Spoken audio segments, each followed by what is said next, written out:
Hi. Oh, let me get myself in position so the green screen is not awkwardly in a corner there. Right. Hi all. We are going to play some Disco Elysium as decided on our Discord server. Thanks Luke, for coming right next to me. You're not in camera there. He just wants attention, I think. Right, so if the music isn't too loud, which I suspect it probably isn't. Let's just, I really like the music on this, it's very nice. Right, let's just get the music volumes down a smidgen. Okay, so we're going to new game this, because, yeah, I've did play some of this a while back, but it's been a long time. So we are going to try a new game. So, do we want to be a thinker? Do we want to be sensitive? Or do we want to be physical? Let's have a think. I need to decide what kind of character I want to be.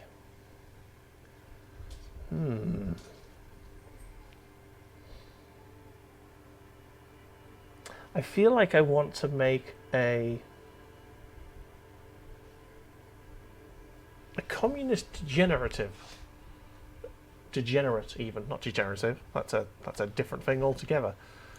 Yeah, it's a communist degenerate, and I feel like physical is probably a good one to go for. Psychological though. Magnetic personality but unstable.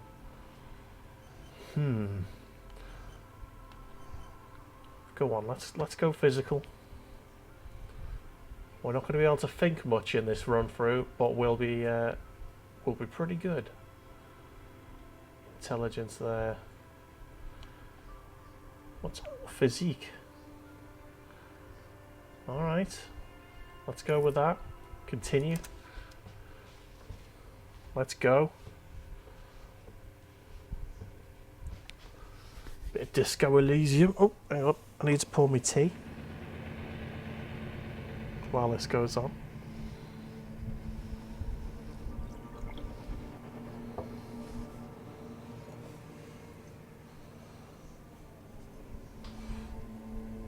Got a pot of Earl Grey. Nom nom nom nom. I'll put that down so I'm not gonna even chance scalding myself. I will click the begin button soon, don't you worry. Here we go. Begin. There is nothing. Only warm primordial blackness. Your conscious ferments in it. No larger than a single grain of malt. You don't have to do anything anymore. This game is, I think it's at least partially voice acted. I think there is bits that I'll have to do, and I will attempt to keep the voices consistent with what the partial voice acting is saying. So, Ever.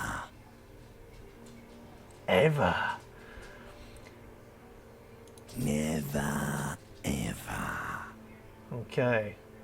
Never, ever, or simply keep on non-existing. Nah, we want to get in the fight. Let's go. Never, ever. Never, ever, baby. Okay. Simply keep on non-existing. An inordinate amount of time passes. It is utterly void of struggle. No ex-wives are contained within it. Excellent. This is great. What was that about? X something? Yeah, go on. Let's try and break ourselves out of this. An awareness creeps up on you. A mass lies hidden in your dead angle, soaking in some lurid acidic sauce. It's bloated and shameful. A ball of meat surrounding you. This is a terrible line of questioning, and it will only lead to more awareness Oh no. of the meat thing. awareness of the meat thing. I don't think this was voice acted last time I played this. I think this has been part of the update. Do we plunge back into the fathomless deep, or do we want to know about the X something? I think we want to know about the X something. X love, X tenderness. It was voice foolish acted. of Thank you, you Snip. to resurface to the loss. Not after all the damage you suffered to get here. Some of it irreversible. Stay. Sail with me through the abyss of pelagic zone. Oh, man. Fine. Anyway, welcome, Snow. Thank you so much for joining us. It has been that long since I played this. Right. No, I want to get off now.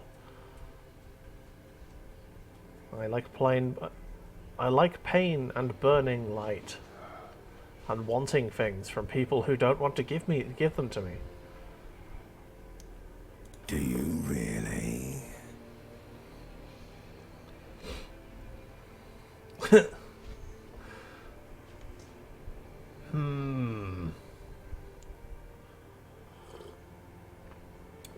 Don't be naive, of course not. I want to sail the inky blackness until forever ends. Alright. Nothing town to fuck all borough.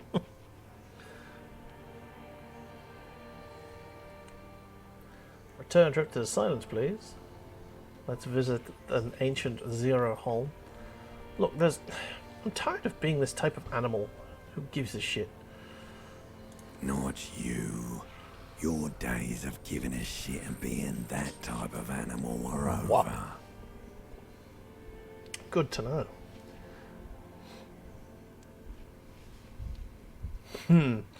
Wait, no. I need to belittle myself instead. No. Don't stop. Keep singing. Sing me the song of The death. song of death is sweet and endless. But what is this? Somewhere in the sore, bloated man meat around you. Man-made. A sensation. Oh no. Like a fly to the ointment, your conscience sticks to it. The limbed and headed machine of pain and undignified suffering is firing up again. It wants to walk the desert, hurting, longing, dancing to disco music. Oh yeah. Mother, help me. There's a head attached to my neck and I'm in it. So I don't want to hear anything and more about this sensation. Take me back to the formless, disembodied nothing. Now I'm going to say there's a neck, there's a head attached to my neck and I'm in it. The stench of liquor rises from your mouth, and with it, an ungodly headache. Oh no! Help someone cut off my head. It's trying to murder the rest of me.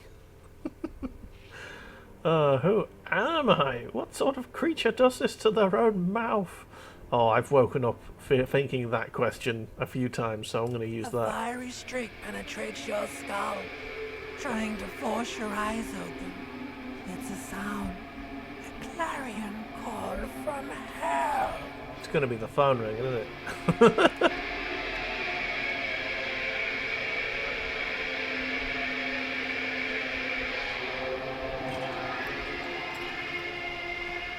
Oh man, look at you. You're a mess. Alright. Let's find... So, yeah, do we have to put pants on? I feel like we probably should. Let's get some pants. You hear a jingle. Keys are clinking in the pocket of your flare-cut pants. Fish them It out. says, whirling in rags, on the aluminium keyring. There is a single key on the ring. The number 1 is etched on it. It should open the door. Classy. So we couldn't have left without pants. Well, there's a jacket there.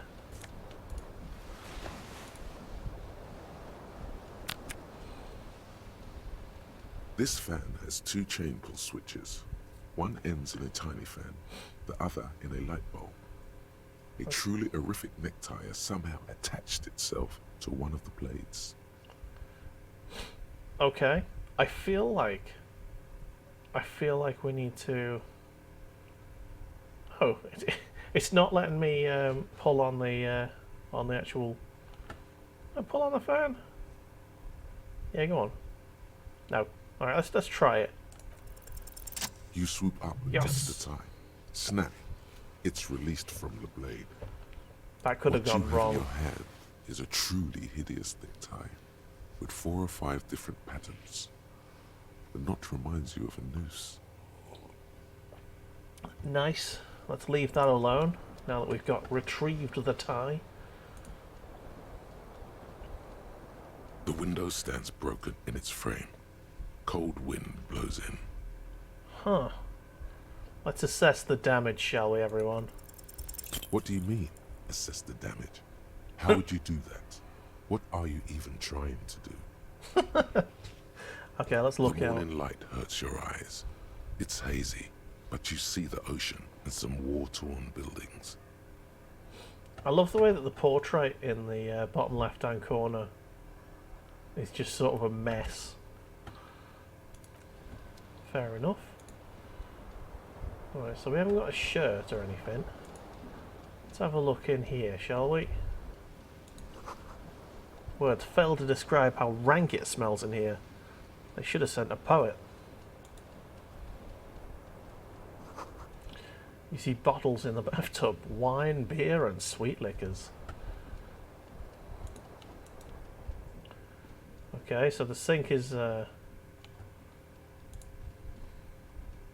running constantly. Oh, there's the A shirt. mirror hangs above a bent and broken sink.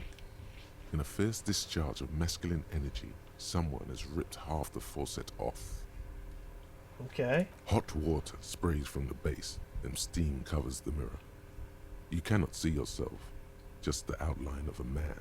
Suddenly, you realize you have no memory of the face that awaits you there, underneath the soft vapor.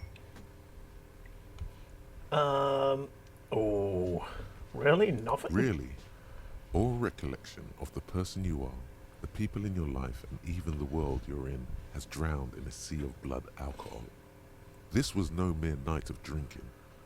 It was a deluge of world-ending proportions. Well, With we've all all had the nights like synapses that. you've extinguished, it's a miracle you can even think this sentence. You've interrupted a true act of self-annulment here. okay. Let's... I think it'd be funny not to know. Let's not look.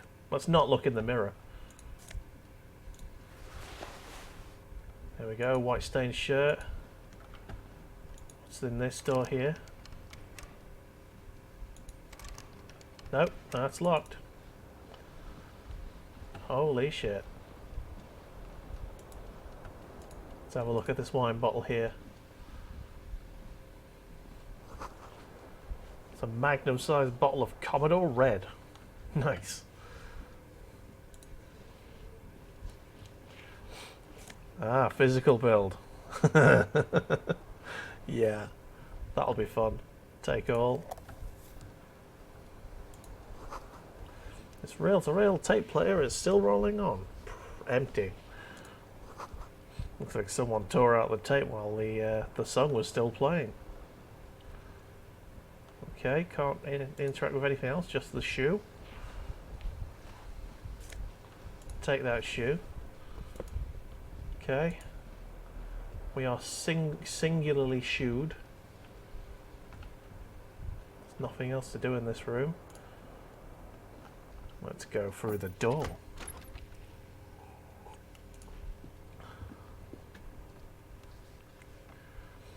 Wow. Okay, let's have a look over here. I know how to get my other shoe. So we're gonna do that. Something on the table. It's money.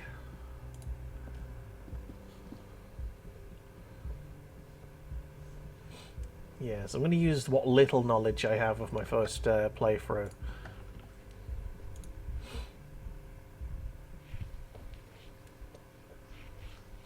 Yes. Here we go. Smell of the sea makes you dizzy. Okay, let's grab the other shoe. A gust of briny wind washes over you. There they both are. Two identical shoes. Both copiously green and indiscriminately snakeskin. Reunited on your feet. How do they fit? Good. They're balanced. Comfy. Feels like the only good thing about you right now, truth be told. Okay. So what have we got? We got that stuff. Excellent. Notes. So we've got hidden tasks. Got broken window. Okay, we can't assess the broken window from out here, so let's go. Oh! Right, so let's pour myself the rest of me Earl Grey. Num num num. Then we can talk to the lady having a smoke outside the next room. Ooh!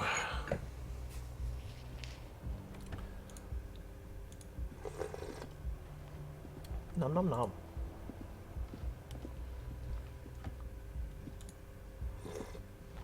What's the date? Calendar says it's March. The year is 51. Hello, officer. The young woman raises a cigarette to her lips. Okay. Her eyes are brown and her face is speckled with birthmarks. She can't be more than 28. I like Perception's voice. It's nice and calm and soothing. Officer, am I military personnel? Turn your bloated face away from her beauty and just keep on walking. No, let's ask a question. No. Wait, I know, I'm a businessman, chief executive, right? Why did you call me an officer? Because you're a police officer, sir.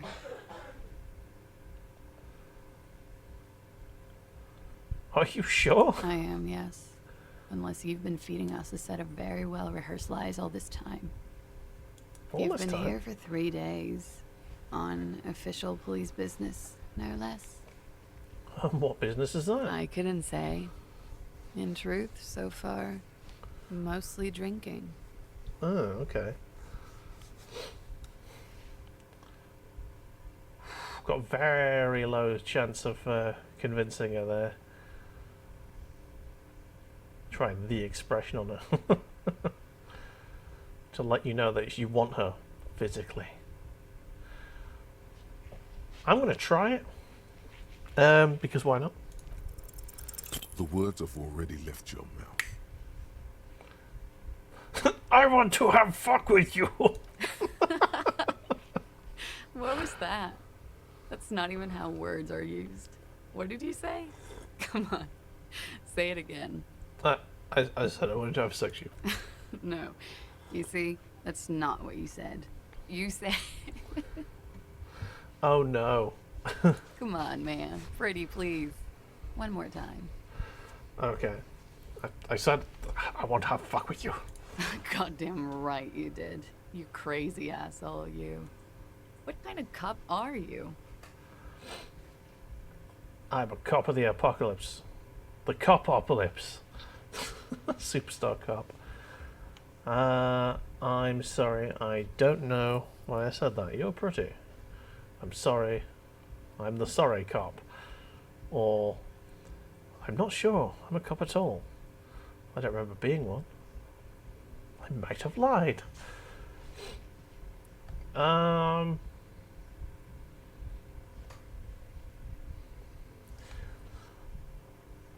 going to say I don't even know if I'm a cop at all. sir. I have to ask.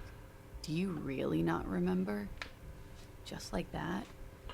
You drank so much you lost your memory?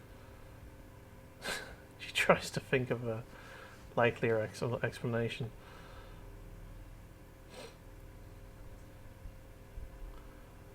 I don't think there's any more to it. I'm a joke of a cop, or I joked about being one. I drank so much, I'm also old. I'm gonna say it's obvious someone did me over. I got fucked bad. I'm sorry. It's gonna suck for you later when you have to interrogate me. Okay. And for the record, no, I didn't do it. Okay. Looks like she left a nice long stub in the ashtray. It's still smoking. You should pick that fat, juicy cigarette butt from the tray, light it up, and smoke the living shit out of it. Am I a smoker? Who knows what you are? A monster, a murderer, the gnome of Jeroma? You feel like a smoker, especially when you look at that juicy, succulent, seductive cigarette stub, still smoldering deliciously. Alright. But she broke it at the filter. I can't smoke that. How very astute of you. This renders it ineffectual. You should look for a whole cigarette, or better yet, an entire pack. Strike that. A carton. Make sure they're all healthy and able-bodied. Then smoke them all.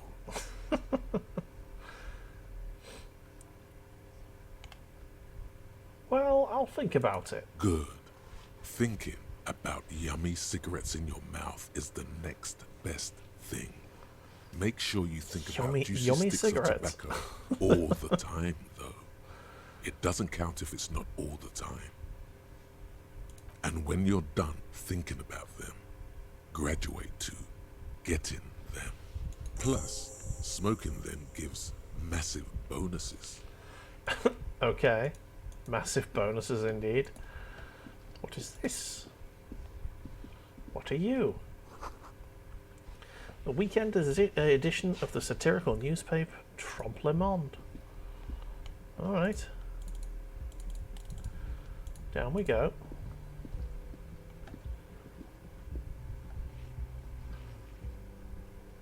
Okay. Let's see what happens.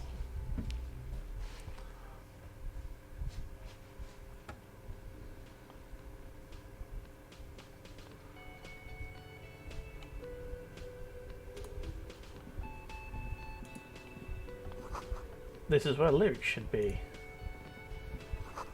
Big old karaoke mic, just waiting for someone to sing into it.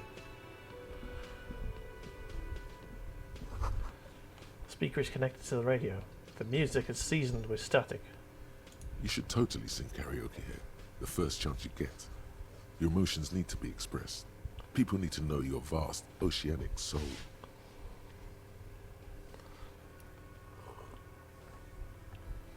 My soul's cubic content is obscured by the hangover. Of course, at this point, precise measurements of your soul can only be performed from the outside.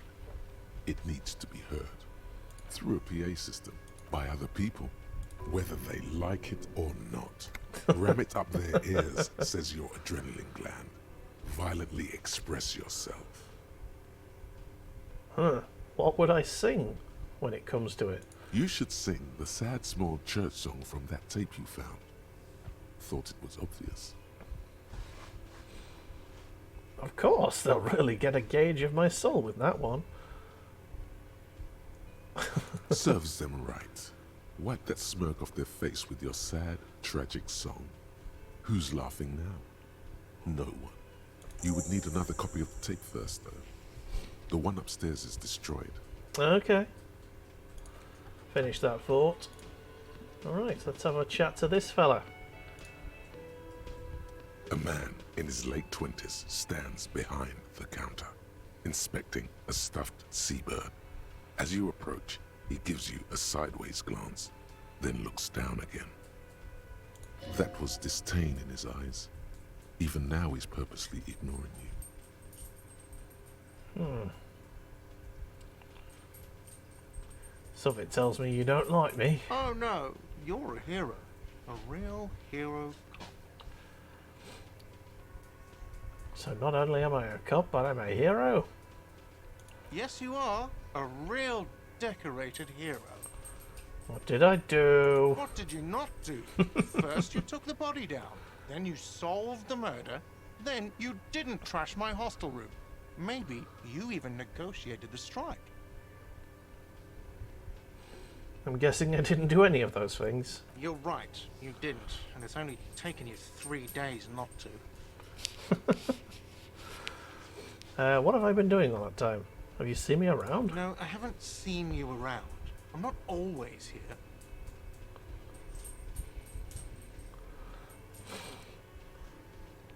A competent work of taxidermy. The white and brown seabird lies among piles of coasters and drying mugs. One of its wings broken. The man is trying to mend it. Looks like the bird was ripped off the shield that was used to mount it. Oh no. Most likely on a wall. We probably did that. A small engraved steel tag says, "The Great Skua, Ste Koari's Skua."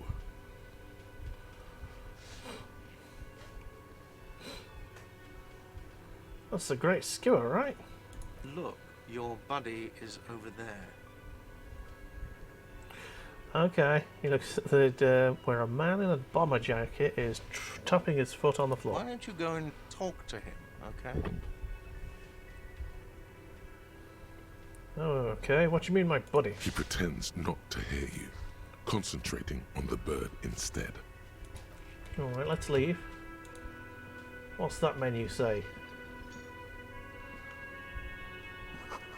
The menu's been wiped clean. Only the word Monday is written on it. Okay. This is a water cooler. A large bubble is rising to the surface. Ooh. Nice. Take that. The soft purr of an electric juicer comes from the kitchen. Someone is working. The door is bolted. Sign reads, "Kitchen reserved for personnel until 1 p.m. Okay. Inside you catch a glimpse of union paraphernalia. A strike poster. Some bread. Whatever that said. Sign reads, "Mess hall that's reserved for union members. Doors open 1600. 4 p.m. Right. Just have a little look on the tables. Nothing to be taken. Let's have a chat to this girl. Hello, sweetie. Hi. You shouldn't keep your colleague waiting. Oh, okay. What is this? The Royal Pinball ball machine is unplugged. Sad face. A bespectacled man in an orange bomber jacket is tapping his foot on the floor. Looks like he's waiting for someone. As you approach, he narrows his eyes and extends his hand in greeting. On the sleeve of his bomber jacket, as well as on its back, are the same enigmatic white rectangles as on your blazer. Okay. Shake his hand. Hello. I'm Kim Kitsuragi, Lieutenant, Precinct 57. You must be from the 41st. You realize he's waiting for your name. Invent a name for yourself. Oh my god. It's a low chance. Should we try to invent a name for ourselves? Bloody hell. Yeah, fuck it, let's do it. Raphael Ambrosius Cousteau.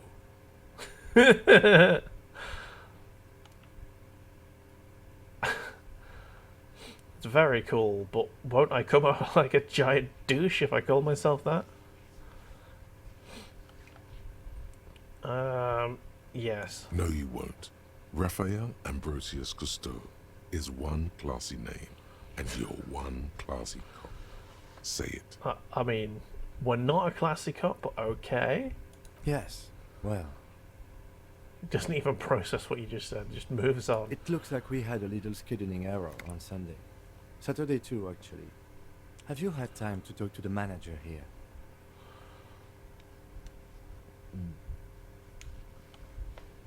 You mean him? Yeah, I just talked to him.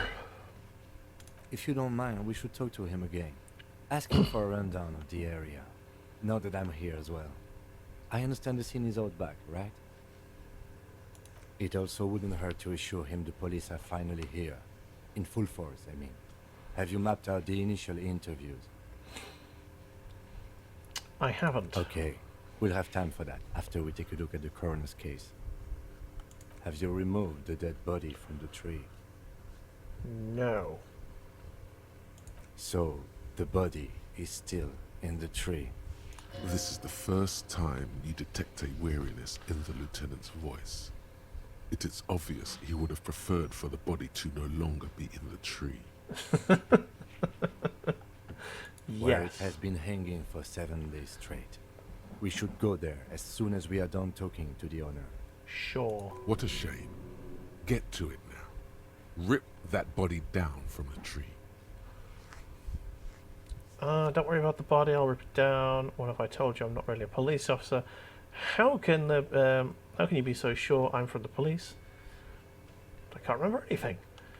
What are we supposed to do again? Let's get going then. Let's just After move you, on. officer. I don't. If you're about to embark on an investigation, shouldn't you have a badge?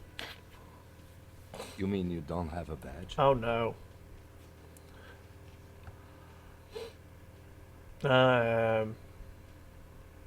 It wasn't on me when I woke Losing up. your identification card is a serious matter.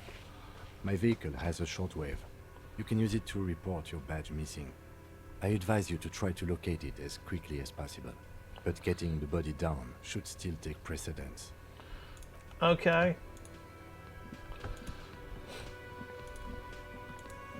Hopefully we won't. I know that if you don't end up finding it or something, you will end up feeling a bit suicidal. So let's not do that. The man with the unimpressive beard notices you approaching. He drops the ledger he was holding and turns to the lieutenant. Mr. Gart, right? You run this place. Yes.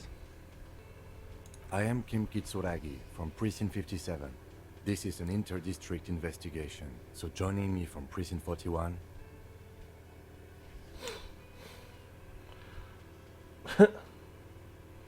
Say Right. nothing. Now, Say nothing. I know it took us a Let's while not to lie arrive at the straight scene. to his face. It also took you a while to call us and report the dead body. It was you who placed the call, yes? No, I only just got here. It was probably Sylvie who called you. She usually works the bar here. I'm a... Do you have her number? As a matter of fact, I do. Okay. This sounds like something you can use to call this Sylvie later. Oh, you think a phone number could be used to call someone? Cool! You said you just got here. From where? Are you a local? What, of Martinez? No, I live in Jamrock. I only sometimes come here to keep an eye on the place. This is just one of the many, many cafeterias I manage. But you still know your way around, yes? In case we need directions. Yes, I know where some things are, but as I said, I don't live here. I just used to work here. And I'm not going to start working here again, if that's what you think. I didn't imply that. Detective.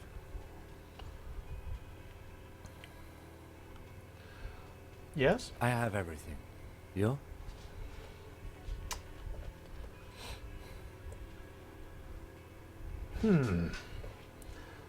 Oh, you mean, do I have questions? Oh, I'm going to say no, I'm good for now. Because I don't really The know body what's was going behind on. the building, right? How do we get there? Behind this building, there's a courtyard. They hoisted him up on a tree there. And how do we get there? See that door there? Go out and turn right. There's a big hole in the fence. No need for a key. Just go through that hole and you'll be in the courtyard. Let's go. Alright, cool. Not so fast. You owe me 130 real. I should have. Oh, even chance of this. Let's slip away unnoticed. Run away! As you blow this joint, behind you, a whiny voice shouts. Real mature, man. Real mature. I think last time I tried that, I failed and I ran straight into that poor woman with the wheelchair. There you go. Oh, Phil, if you're still there, I escaped a minor potential incident before. Bear got his little teeth on my Agrek Surfshade, and I found it in his mouth. We were so close to having Agrek Surfshade all over the floor, which would have been terrible. Need to find a better hiding place for it. Clearly, he can get to it.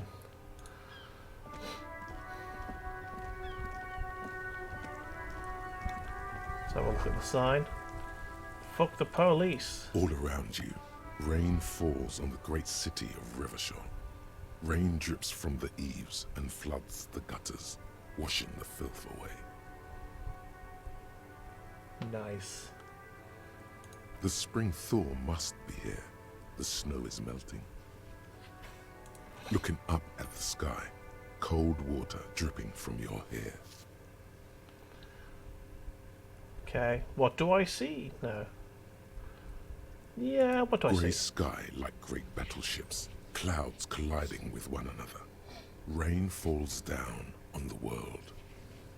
How does it feel? Your shirt sticks to your chest. The shoulders of your disco blazer grow heavy. Disco The blazer. cold finds its way in under your skin. Gotta You get me a shiver, disco and the blazer. city shivers with you. You're not dressed for this weather. You should get an overcoat or a patrol cloak. Okay. Motherfucker. What's the Tower blocks crowd one another. 4.46mm bullets still lodged in their war-torn stone walls. Hallways collapse from the mortar hits of a war that was lost long ago. Clotheslines go to waste in the rain. Radios play. A yard. Rain falls onto the roof of a woodshed. Coal leaks into a puddle beneath a dead man's feet. He swings from a tree, bloated. Droplets of rain slip from his cold cheeks. Damn, son. Where's the metal music, Lake? Ah, that's for the breaks, mate. That's for the breaks. How are you today, Beardbow? Welcome. What is to the west? Sheets of rain over the water. A flight of stairs leading into the ocean. Wave after wave washing the coast of Martinez, with its motorboats and gently swaying reeds. Ah, working and lurking. Well, you're welcome to lurk. I appreciate it so much. Have a lovely time at work, watching all that The ruins of a CCTVs. half-sunken sea fort crumble on an inlet beyond the Bay of Revachol. Ghosts rise into the sky. Nice. Run your fingers through your dampened hair. Now, who are you, ghosts? The skyscrapers of La Delta, the financial district. Faint golden light seeps from the office windows. What is down on the shore? Urban coastline, rain dripping off Eternite-covered roofs. Cinder blocks left over from half-finished construction. A defunct research and development building, once seized by revolutionaries. An old wooden church stands on stilts above the water. Nice. No, I do honestly hope your shift goes nice and quick for you, mate. And if I can be of service entertaining you there, that is wonderful Coal for me. City, end of all lines. Right, run your finger through your hair. Right, what's to the east? There's a fleet on the corner. A plastic coat is folded into a small triangle under the counter by the window. Beyond that, the strike breakers have gathered. Okay. Well, there's a plastic coat folded into a small triangle. That sounds like something I could use. The great gates of the industrial harbour are locked. A chill runs down your back. You shudder like an animal trying to shake water from its hide. Clench your teeth to stop shuddering. Behind the gates, heaps of supply crates, red and blue metal shipping containers, slick with rain. The Greater Revachol Industrial Harbour is an artificial mountain range. Immense wealth resides within, and immeasurable poverty in its shadow. Okay. And beyond that? La Drusienne, King Dries passenger harbour. Cruise ships flanked by dock arms. Cranes watching over the mouth of the river distributary. What's across the distributary? Kuno, the lower middle class. Distributary after distributary cuts the city blocks in half. 7-story buildings trail off into the rain. What's beyond Kuno? A silvery curtain of rain over the houses. The class divide. Ooh. What's in the south? A traffic jam. Rain thrumming on the roofs of motor vehicles. Inside, drivers watch water streaming down their windshields. The statue of a king shudders. He too is cold. The canal bridge has been raised. What's on the other side? The road ascends. A raised motorway loops above the ghetto. Beneath its concrete columns, a sea of rooftops, woodwork, and tar stretches northward. 4-story buildings as far as the rain can fall. The snows melt in Jamrock. What is Jamrock? Revachol is the capital of the world. Jamrock is the capital of Revachol. Droplets form on your eyelashes. It's home. It's home. Ah, okay. So we know that we live in Jamrock. Cool. Where the hood at? Now, why am I not there? To be in Martinaise, where no one goes, at the runoff point of a long-forgotten canal, in the whitest part of town, in the shadow of the day the revolution fell. Okay. What am I doing Standing here? in the rain, looking north, where Jamrock Rock City stretches inland. Okay, look In further. the rain-swept distance, above the rooftops of Jamrock, a repurposed silk mill stands perched above the motorway exit. Precinct 41 hunches in the rain. It's the only home you have now, but you can't go back. Not like this.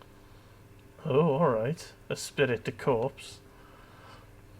Your vision blurs. You wipe your face with your hand. The rain stings your eyes, making you look up and blink. Alright, motherfucker. This rain will not let up anytime soon. You should get a raincoat. There's a freight to the east. They sell them there.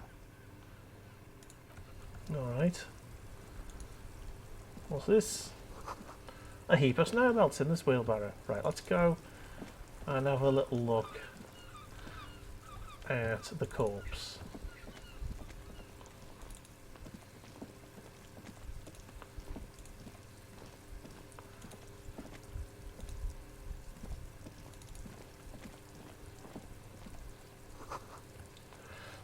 Oh, where's the crown? A light above descending. Alright. What are you doing? Kuno's got this.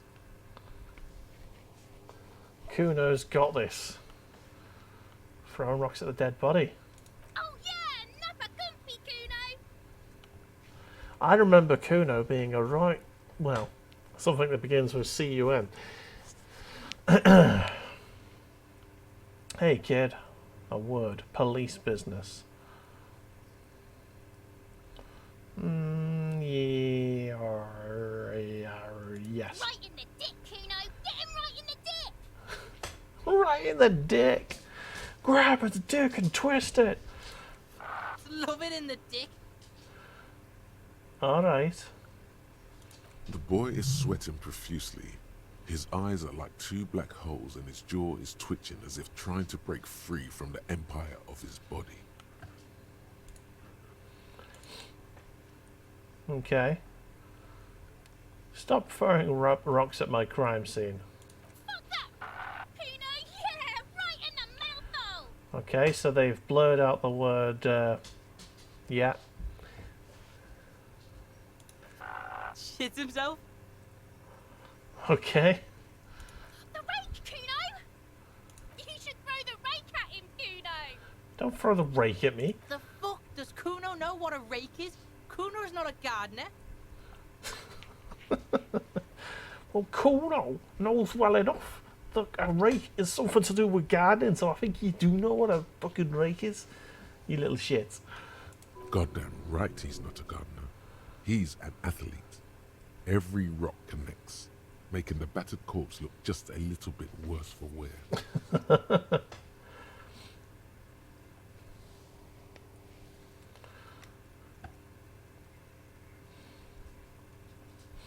You got a good hand, kid. What? You wanna fuck Kuno now? What's the matter? Kuno's got you cornered. Nothing to say. Who's the man now, huh? Kuno's the man. You wouldn't believe the pussy Kuno tears up. Okay. You look 12, so probably none. Was that, Kuno? Nothing, see, nothing.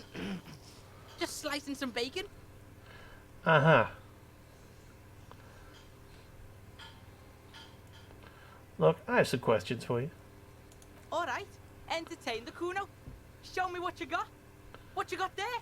What you got, huh? Show me what you got. The kid moves his hands like a basketball player dribbling fast. Okay. The body, what do you know about it? Shitload pig. What's your question? Don't tell the pig shit, Kuno! This is where you quickly ask him questions. Real cop questions. Like a cop. Okay. Do you know who he Kuno's was? fucking. Kuno uses the fucking for target practice. Okay. He could have just said he doesn't know. You could have just said you don't know. Kuno knows shit. Kuno's not a snitch. That's all. Trying to make Kuno sing into the popo phone. The popo phone. Oh dear. More on this later. You're testing Kuno's patience here. Get lost! Alright, they love that word. The word that the game doesn't want to say. Okay.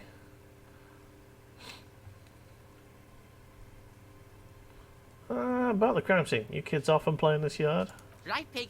This is where Kuno plays with his little wooden choo-choo. What do you want with it? I might have questions later. For now, let's watch something Yeah, else. whatever. Kuno doesn't give a shit. Okay. Who is Kuno? Kuno's Kuno, pig. Kuno. Primal. Violent. Kuno sounds like something you'd call a rabid dog. So you refer to yourself in the third person? Is that some kind of gang name?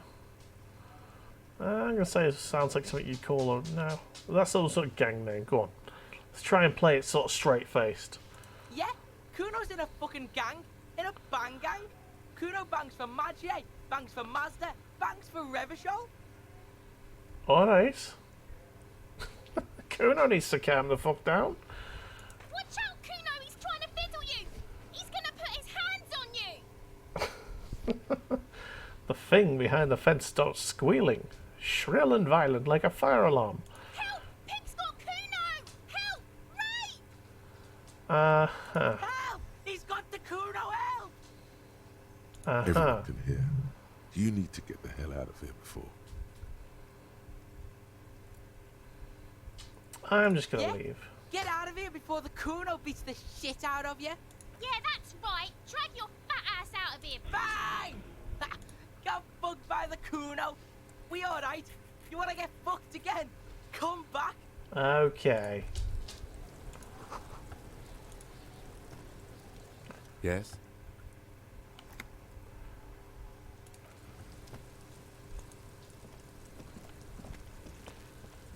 The corpse looks at you with bulging white eyes. The face around them does not look human. It's swollen and ready to burst. His lips are fish-like and his tongue like a ball gag in his mouth. You seem Cool to be beans. holding your breath. A cargo belt twists his neck at an unnatural angle. The body below appears stiff. It's letting out an ungodly rot. The smell seeps in, even through your clenched nostrils. God, what is that? Why is it so bad? Active decay. It's okay to throw up, officer. No one is judging. He's about to blow. Cock's gonna blow, Kuno. Let's try. 28% chance of success. The Damn. smell is repulsive. It pushes in from your mouth, more instant and more familiar than anything you expected. More fever than odor. It Let's fills your mind. try to walk Flush it. away.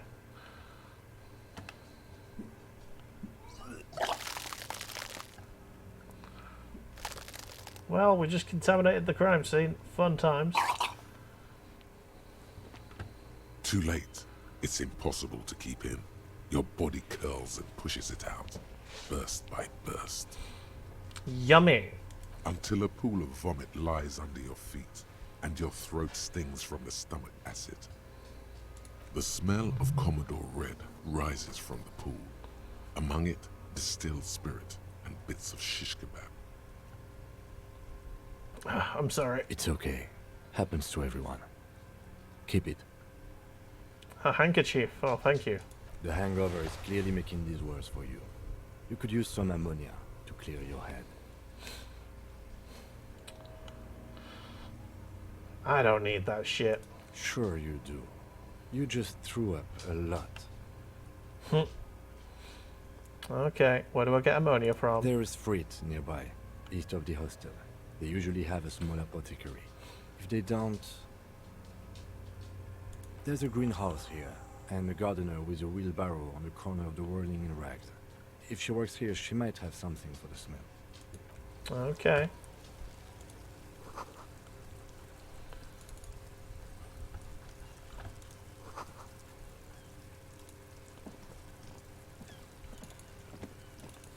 Let's have a chat to the gardener.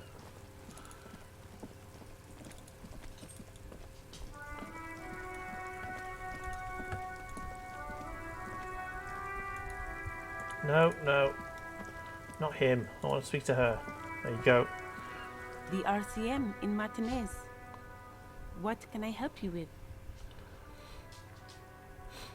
Oh, you sound We surprised. don't see a lot of police around here. That's all. Got some questions for you. Of course. What can I help you with? My partner still told me you might have some ammonia. Can I have some? Sure. I'm done with it. Go easy on that Cool stuff. beans. It gave me a terrible headache. What is this fuck the police business? Excuse me? Well, the street sign says fuck the police. Oh. Well, I didn't write it there. I'm just sitting here. It's alright. Didn't mean to start you. Okay. Alright, I have to run. Of course. Thanks If for the there's a ammonia. corpse, then you're going to need those gloves for the autopsy. One more thing. Can I borrow your gloves? Sure. Keep them. I have another Thank you. Really? None. Maybe just a tiny bit of annoyance. Sweet. Alright then. Back we go. Let's have a go. Right, Kuno needs to fuck off. Because he's doing me head in. There he still is, looking right through you with his white eyes. Well, The body let's- below is entirely dedicated Let's to see. that corpse smell. Emitting it is all it does now. Alright, shut up. Let's see if we can do this without throwing up. The ammonia only makes it worse. The combination forces tears out of your ducts. You manage to keep it in once. The second time, not so much. When the vomiting is done, your cheeks are wet with tears. Oh no. So this isn't going well.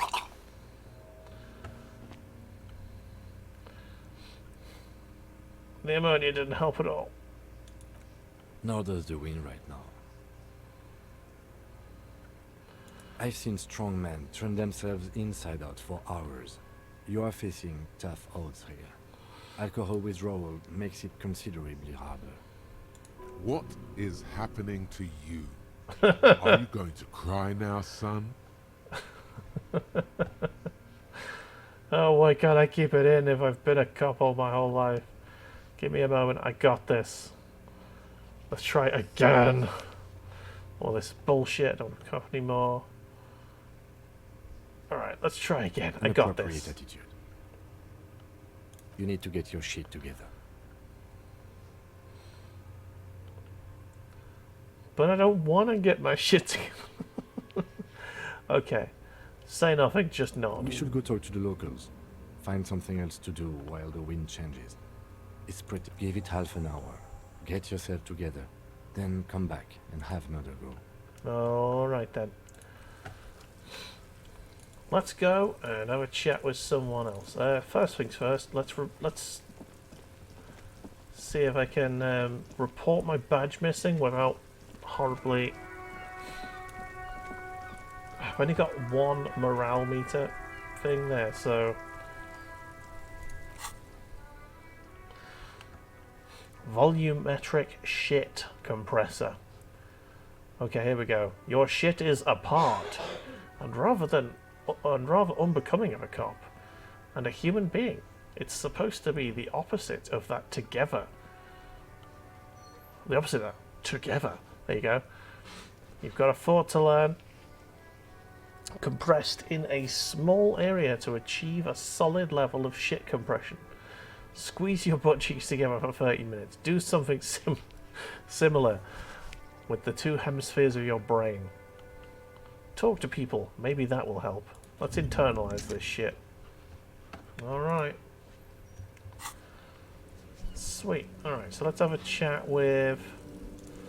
Over here, it said that there was some sort of coat.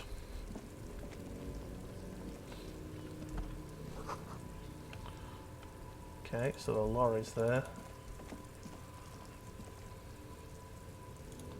What have we got here? Jumps, Jams, a populous music mag. A glossy magazine. Most able-bodied men. This issue hosts a top 10 list. Oh no, they're much hunkier than you. Oh no. We don't like that. What's in the bin? Oh, magnesium. Nice. You know what? We need that. Oops, that's not what I wanted. Do I have... I've got skill points, do I? I've got 5 skill points. Alright, let's get the...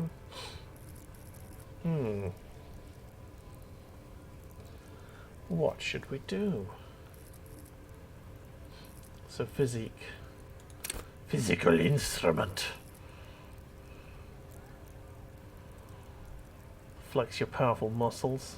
Enjoy healthy organs. Okay. Let's go with that. Oh, do not have enough skill points available. What do I need?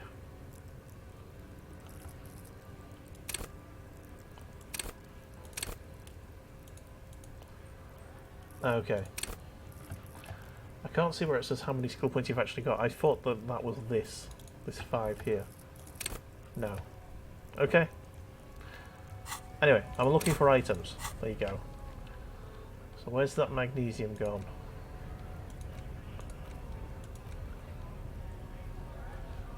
Where has the magnesium gone?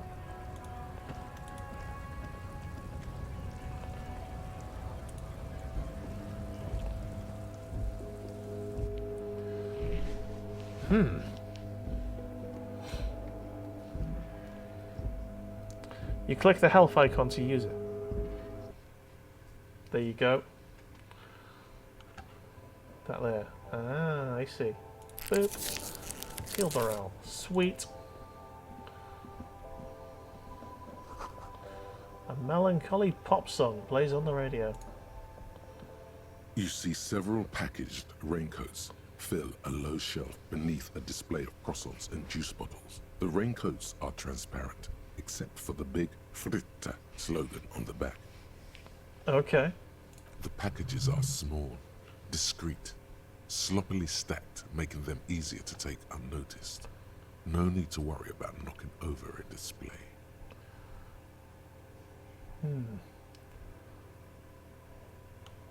What's that? What is what? It's a raincoat. If you want to buy one, then it's only 4 real. Her attention is drawn to the raincoats. Stealing one undetected will now be more difficult. Yeah, I'm not going to steal one. That ain't happening. Okay. The tear machine stands in the corner. A sign says, 1 bottle equals 10 cents. What is this machine? Oh, that's the tear machine. Yes, but what is it? It's a machine for tear. You know, you find tear outside, like bottles or whatever, and put it in the machine, then it gives you money. I see. Do I pick up tear from a tear machine? You need a bag, I guess. We used to have some, but we gave them all out, so... Become a hobo cop. Feel free to use it if you find a bag, though. I'm sure... Okay, let's have a go. What is this? Yellow roses. Dozens of them. Tulips, too. Well, we'll see what opportunities are afforded to us. If the hobo cop thing comes about, that's what we'll do.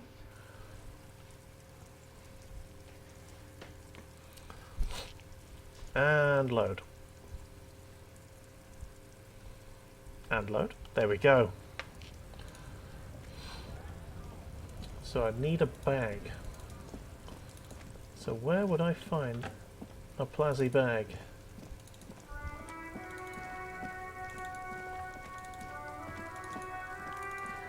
There was a bin here, so let's have a look in the bin.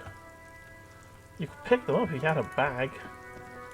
Oh yeah, shit, I was going to report my thing missing, wasn't I? Alright, here we go. My badge is missing. Bad times. Before you stands a motor carriage. The bodywork is covered in blue and white livery, bearing the number 57. Vapor emanates from the large engine on the back of the vehicle. It hasn't had time to cool off yet.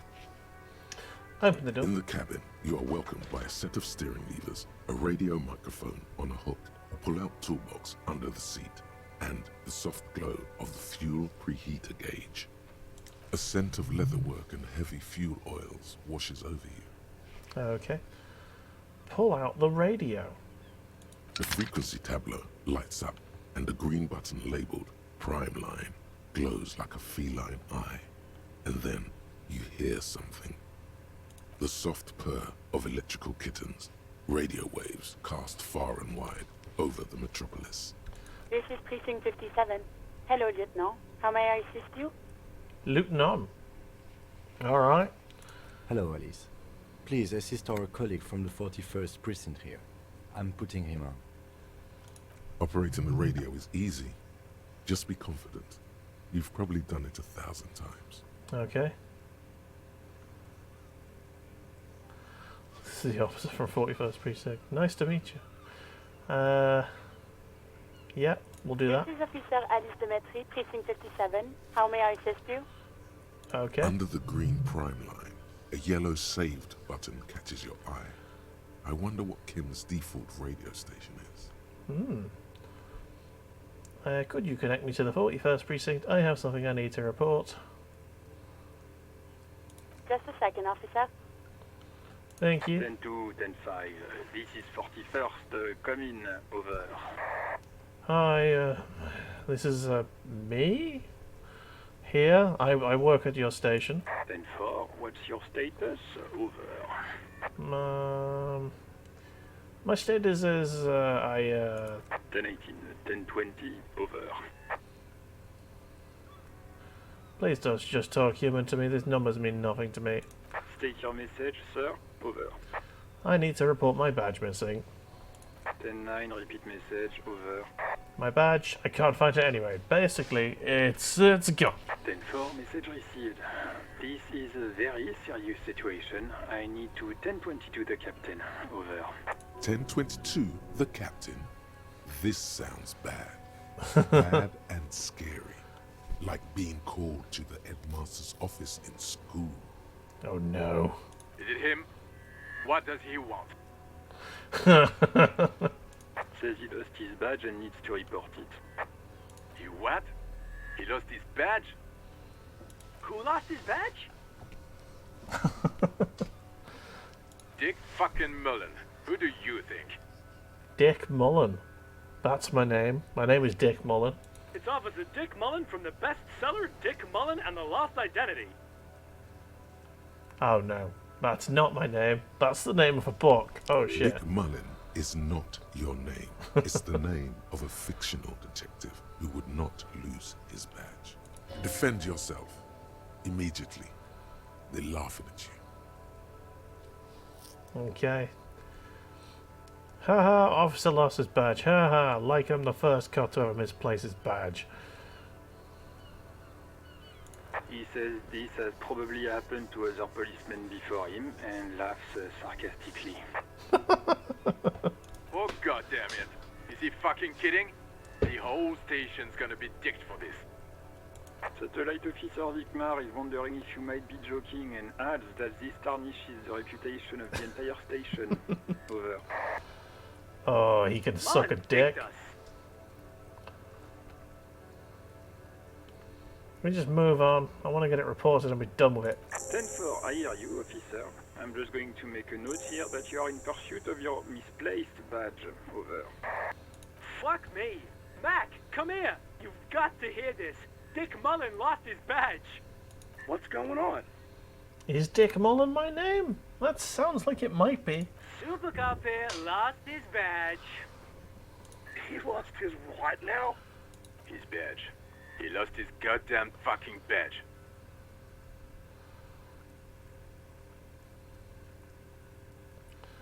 Enough with this now. I have other things to discuss. 10-9, come again. I didn't get that. Over. New heights even for Captain Sober. Ask him. Ask him if he's lost his gun, too. The room roars with laughter. Sergeant Orson wants to know if you lost your gun too. Over. Check your pockets. Check your... Holy fuck. You don't know where it is, do you? Oh god, it's not here. Okay, it's gone. Your gun is most definitely gone. Oh no. 10-9, come in, officer. Did you get my question? We were wondering about your gun. Over. Say nothing. 10-1, you're breaking up. 10-9, repeat please. Over. Do not say anything. 10-9, come in, officer. Over. Do you remain silent with terror? Come in, officer. 10-9, repeat message please. Did you misplace your firearm? Put the microphone back on its holster. The silence is almost deafening after you flick off the switch. Yeah, we're not connection. admitting that shit. That did not go well. I guess the important thing is that you followed protocol and reported your lost items. Did we need anything else here? Let's have a look.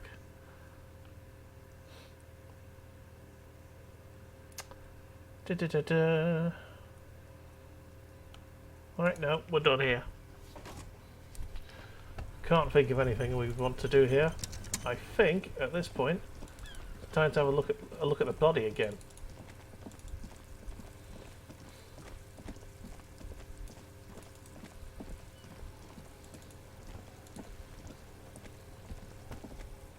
There he still is, looking right through you with his white eyes. The body below Oh, I need is to put points in entirely endurance? dedicated Motherfucker. to that corpse smell, emitting it. God damn it. Ooh, what's this? Ooh, monies. Ah, and some magnesium. Nice. Always nice to have some of that. What's this?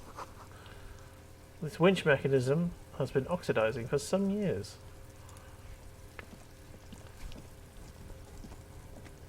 An inconspicuous pile of the roofing material, Eternite. Okay, perception. Why am I looking at this pile of roofing material? Because there's a secret door hidden behind the panels of Eternite. Ooh. That's why they're too orderly. There it is. You see a shabby little door. Sweet.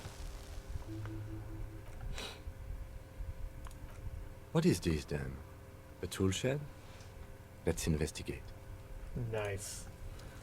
I did a good cop thing, everyone. I did a good cop thing. Success!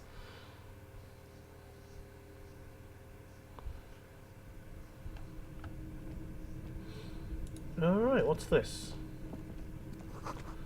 An empty tube of magnesium supplement. Cured pig's head. Looks mummified.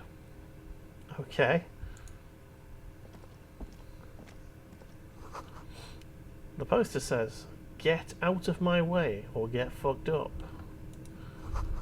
A silver plate with traces of bone yellow powder. Be still, my beating heart. It's amphetamine. Oh, Sweet no. amphetamine. The lieutenant isn't studying the powder in the mirror. He's studying you.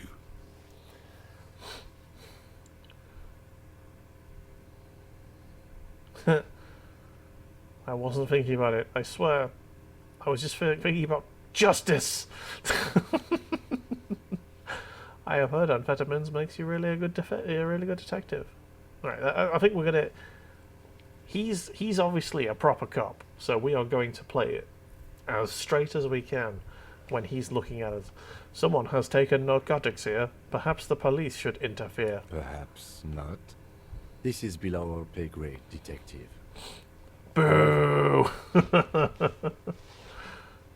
See that ladder there? It's probably another way into the industrial harbor, no? A secret.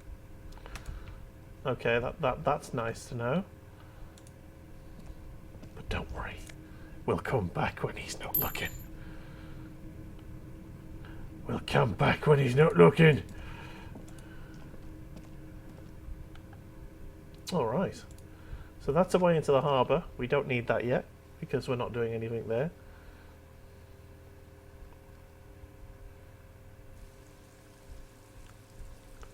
Come on. Come on.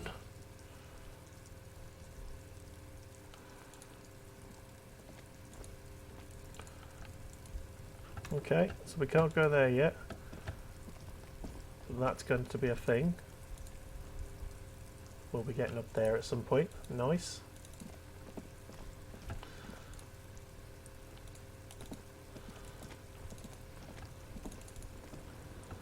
Should we beat this kid up? Let's beat this kid up. Fuck does Kuno care?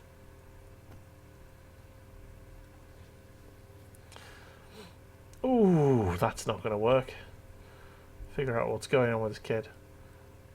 Kuno, I found your shack. You found Kuno's secret door to Kuno's secret shack. It was closed for 5,000 years. How the fuck did you get in? I pushed the panels aside, Kuno. And then what? You fucking there? You fucking Kuno's kingdom. He's trying to fuck at you again, Kuno. Okay. What's with the pig head? Oh, that? Kuno decapitates pigs. That's just a Kuno demo tape. A Kuno demo tape? What?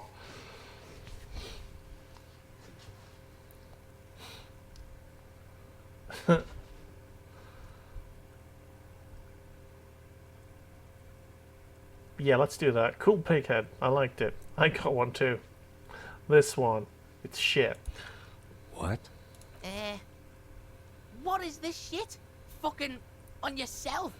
This is weird level shit. Let's try and Kuno confuse the doesn't go little there. kid. Fuck your shit back to normal. What is this?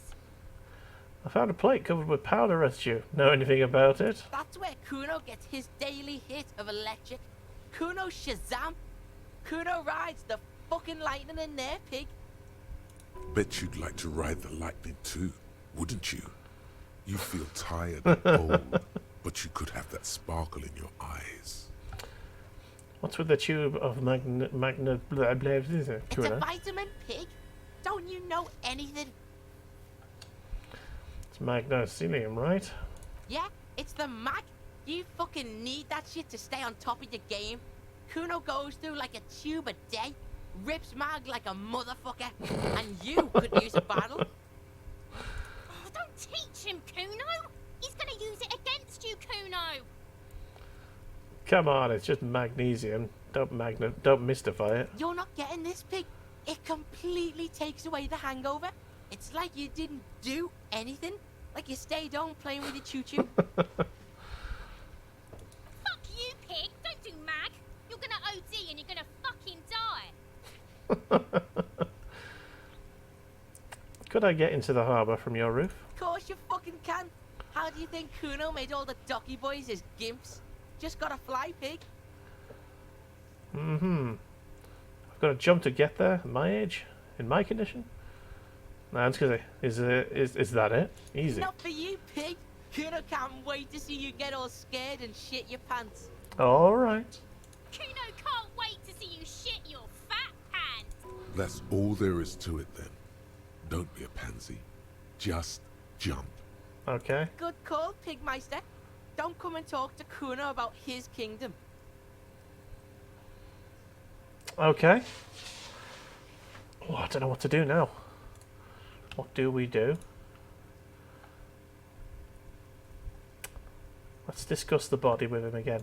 The fuck about it? Do you know how he got up there? Probably climbed. Kuno was busy down the road when that shit went down. I'm sure you were. You heard Kuno. Kuno wasn't even in Martinez. Kuno wasn't in Revachol. Kuno wasn't regional. Kuno wasn't regional, alright. I don't know. Some fucking... Where did you go then? Mesk or I don't know. Some other place. Night City. Kuno was in fucking Night City. Uh-huh. Sure you were. Where is Night City? Kuno gives this info out on a need-to-know basis, and you don't need to know. Have you seen Kuno anyone didn't smoke suspicious the gimp, around? if that's what you meant. Just a couple of pigs sniffing around in the dirt. That seems pretty fucking suspicious to Kuno. Yeah. You tell the faggoty, Kuno. Alright. You're testing Kuno. Get lost. Okay. Let's go. Kuno doesn't fucking... Hear that? Magnesium. That's what you're lacking. The lack of magnesium has you slouched. Oh, does it? The magnesium levels in your blood are dangerously low. It's about the low magnesium levels and not the high alcohol levels. So there's a lack of magnesium in me? Yes, and it's critical. Look at yourself. You're practically devolving into a fish due to the lack of magnesium in your bloodstream. So I need to mag it sideways? Mag it sideways? What are you talking? You need to mag it up. You've probably had 2 heart attacks and a minor stroke already. And the only prescription is insane amounts of magnesium. 1 stroke? Don't be so modest. He's having one right now. You're saying I need to become a magnesium-based life form? Yes. If you want to live, you need to evolve. Magnesium-based You need to ascend the carbon barrier. Go to the apothecary and buy insane amounts of magnesium. It will reverse the damage to your circulatory system. Just remember, it's not the alcohol. Buy more of that too. Alcohol is not the problem. And it's certainly not the dextroamphetamine. Nor smoking for 40 years. It's the lack of magnesium and excess of coffee. You should stop drinking coffee. Electrochemistry, you leave coffee alone. System. Leave it alone. I need that shit to live.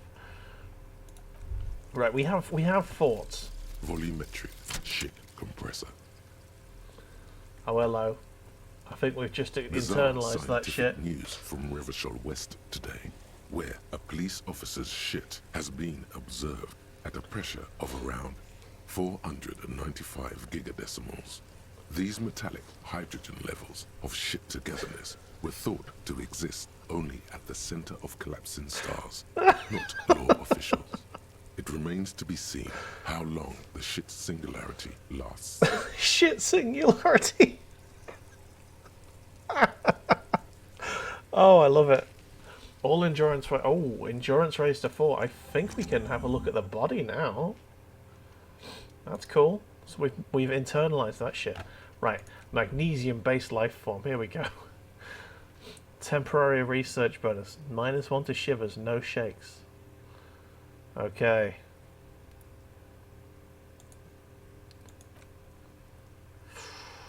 This one sounds like it might.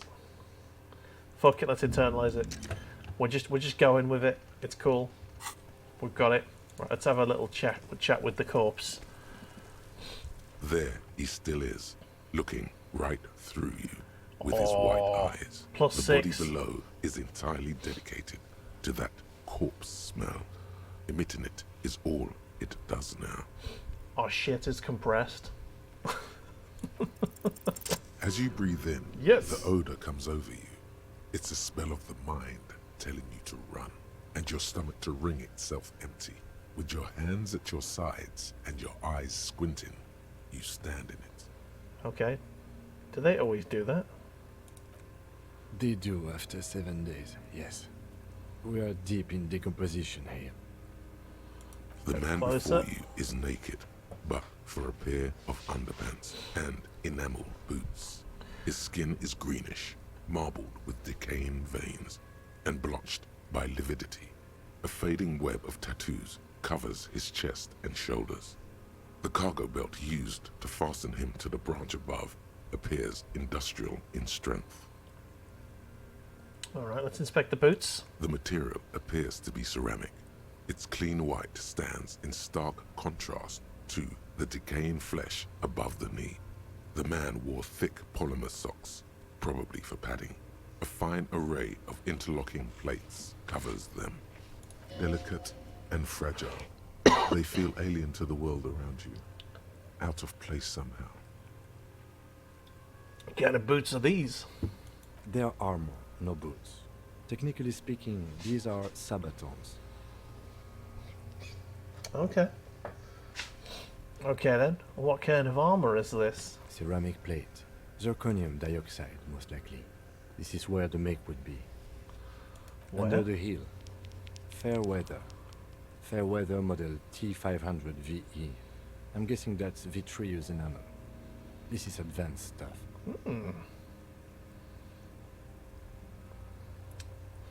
This material looks out of place here. It is. It's expensive. We've requested similar material for our tactical units for years now. The constabularies deemed it too costly. Too costly. In that time, we've lost 6 men to semi-automatics. Okay. How much are we talking about? For a full set, about 4 years of wages. That's a lot. Ka-ching, baby. By catching, do you mean let's not log them as evidence? Let's steal them? No, that's not what I meant. Of course. The lieutenant nods often. It's part of his unplastic expression range, communicating both professionalism and sarcasm. This time, the latter. Okay. What happened to the rest of it? The locals probably scavenged it. It would be odd if he had more arm after 7 days. Yes. We should keep a lookout for these pieces. The armor could yield information. Maybe if you wear those pieces, it will help me protect your mortal coil. Okay. Why does my mortal coil need protecting? I know. Maybe he was just wearing these boots and there was no rest of the armor? No. He must have worn something precious underneath his clothes. They've removed all his clothes to get to it. They did not just strip him for the putrid rags. Okay. Then where are the clothes? Seen around. What if they told him to strip before they hung him? To demean him? They usually hang them completely naked for that. La puta madre, the Mazda, the besmirties and the like. This one still has his underpants. Okay. Fucking talking about underpants.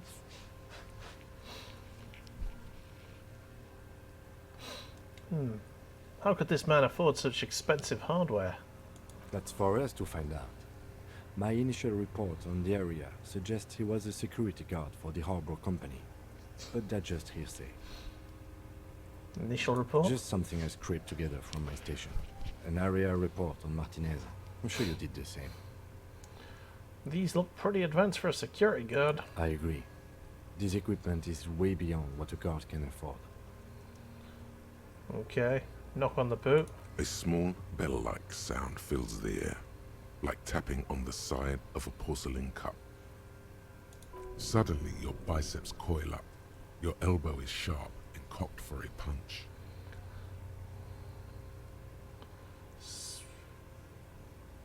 Okay, sounds It's retro. anything but.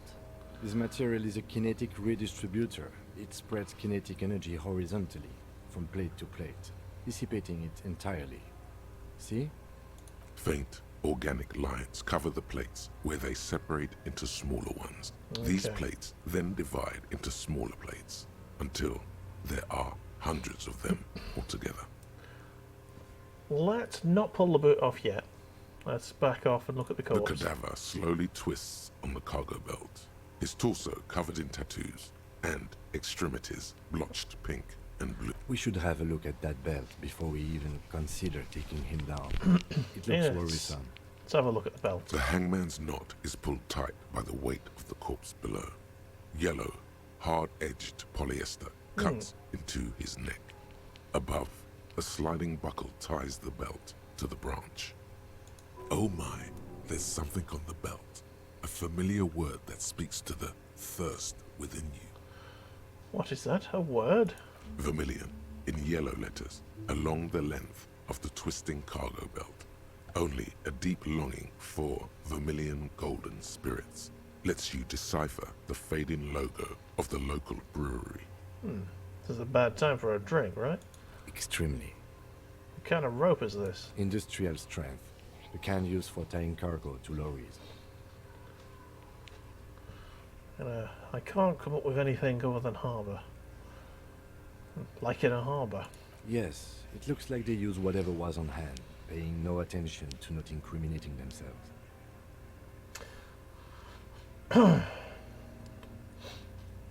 You sure wanted him to stay up there. We're assuming dock workers from the harbour did it? The brief suggested as much. Politically motivated by the ongoing strike. Did you not get a briefing? My past has undergone total annihilation. Nothing remains. I was going to say, yeah? Then you should ask me the first moment we get. Okay. They sure wanted him to stay up there. It's not merely polyester. It's steel reinforced. Wow. See these lines? This is where the wires run. I see rabbits for more than 20 strands. Okay. This makes getting him down much more problematic than I had assumed. How did they even get him up there? A noose is one of those things that's easier to use one way around. I think they lassoed the branch, then pulled on the belt. Buckle closes. It's what I would do. Seems easier than climbing out there. The cadaver hangs from the cargo belt, limbs limp and torso covered in tattoos. Okay, we've looked at the belt. Now how to get him down. Are you sure we finished the preliminary examination of the cadaver? We might miss some of these things once he's down. Alright, let's The have a little cadaver look. slowly twists on the cargo. An have a look at the intricate tattoos. web of blue lines stretches across the torso, from the right shoulder to the solar plexus. Each time they intersect, a small white star is formed in their crossing. Hundreds of fading asterisks riddle his skin. Their concentration is highest around his heart. Is that a map of the sky? A map of the stars. I do see some similarity to astronomical charts. Great Century Messinian, maybe. But this seems more particular. Customized somehow. Okay. As if someone left out most of the night sky, filtering it through personal choice. The principle of this filter remains unknown to you. The thought dissipates, and you feel as though you were only half right. I'm missing something here. So am I. A sudden ringing fills the air as the lieutenant pulls down the zipper of his orange jacket. He wears a wide leather belt around his waist and a gun holster under his arm. He takes a thin piece of milled aluminium from his coat pocket and pulls it open. Sounds like a sword being unsheathed. A small lens appears. Some sort of camera. Shit, Kuno! What the fuck is that? An instant color camera. He produces 2 metal-capped ampoules and clicks them into place on the side of the apparatus. A thin slot shines there. I have only 2 ampoules, so nobody move. I don't want to waste one. Okay. A sound, a shrill flash, followed by the breaking of a small ampoule of glass. You see streams of color pour onto the thick, glossy piece of paper, rolling out. Damn, son. In case we need it. Cool machine. Yes. It is pretty cool, isn't it? There is only one ampoule left. Use it wisely. Okay. It contains insight to the victim's person. By his build, I'd say this was a man of physical violence. The story he wanted his body to tell was important to him. Okay. It is his letter. To us. Someone should decipher it. We'll need to show it around. Okay. Here, a souvenir. Don't lose it. Sweet. The glossy-eyed corpse looks by, his mouth mute and his skin as colorful We've heard as the this. chemical Let's look him in the rainbow. eye. His eyes are milky white and blind to the world, protruding comically from their sockets. There is no one home, just subaquatic terrors there. Dark brown hair grows on his head. His face is ready to explode from the organic processes inside. Tell me The who death's you head are. grin has passed. What remains is an unrecognizable mess. Tell me who you are, dead man. The corpse is dead silent. You have no idea why you just said that. Cool beans. Who is he? He is male, 40 to 50, with an athletic build. The corpse looks right through you as you distance yourself from its stench. Eyes like a shark. Yep. Preliminary examination done. Let's get him down from there. The steel reinforced belt presents a unique challenge. I brought chain cutters, but I don't see a good angle of approach to the belt. The cadaver is a good 1.2 meters up. Neither one of us can reach the belt without assistance. And even if we do, there's the question of cutting it. See, we could saw the branch. Climb up there and saw the branch? Yeah, either one of us could do it. We could use the kid's ladder on the side of the tree. I don't trust that ladder. The assailants didn't use it. It's rotten and less sturdy than it looks. And I don't see another good way up there. Honestly, I prefer a non-acrobatic solution to this. Yeah, this There is has to be a dangerous. less risky way, with less falling down of trees. Maybe we could shoot him down? Yeah! Bang bang time, pig! Shoot his head off! How? I don't know, just, shoot up there, maybe? Point towards the branch. And just shoot the belt with the bullet. We'll break it. It absolutely will not, officer. That's not how physics work. It will maybe cut one thread loose. Yeah, now we're talking. Entertain the Kuno with some shit. They'll miss! The pigs will miss Kuno!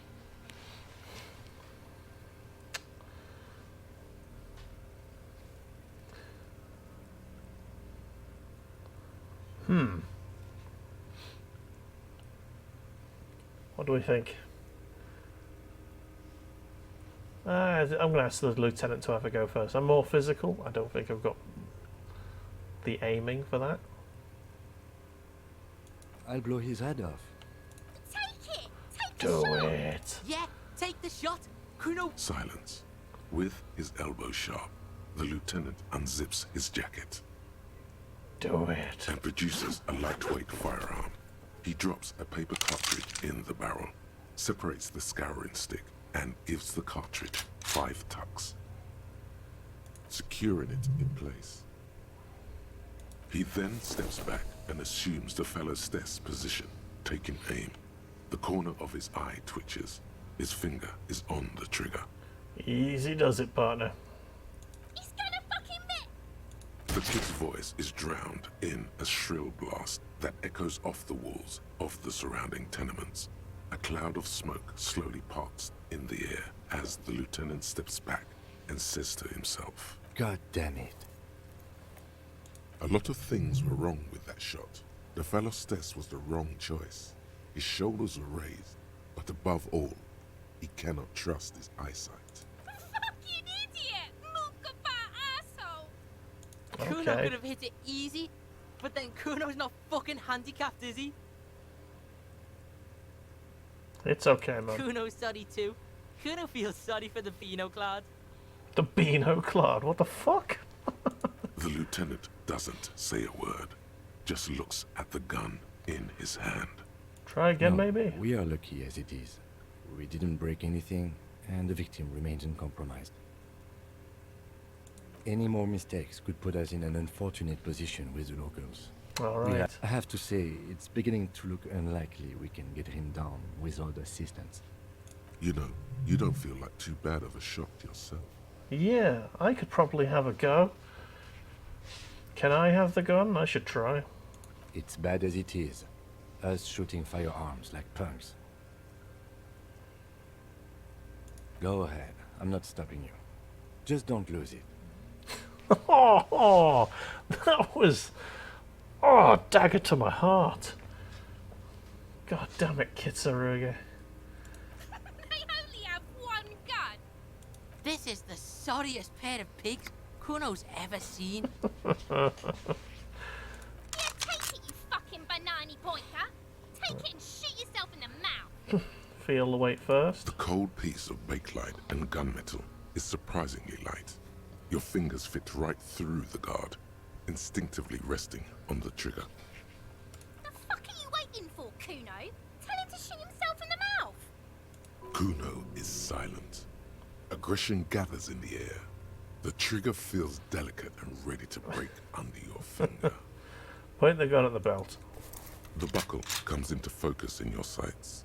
You stand with your feet planted firmly in the ground and your left hand supporting your gun arm. Alright. Why don't you just shoot yourself in your mouth? At least you won't miss. Okay. I think I can... if I close my left eye... That Your might field of view increase narrows. my... The branch slowly moves, becoming entirely two-dimensional. Okay. The metal buckle glimmers, slick, with the falling rain. The corpse slowly rotates. Come on, that might increase my chances slightly. Look, he's crying! You gonna cry now, fucking faggoty? Let's have a go. Let's do it! Come on! Yes! The buckle explodes Spectacular. into tiny pieces, coming loose with a whir. With your hand numb from the recoil, you look at the body slump down. For a moment, the man appears to kneel in front of you, looking straight at you, helpless, trapped within itself. Who killed you? Communism. What? Communism killed him? It takes a millisecond for the association to flash within your cortex. You have no idea where it's coming from, only that it's right. Communism killed this guy, apparently. Then The rigor in his muscles gives up, and he smashes sideways into the spring mud, letting out a horrid stench. You've been policed!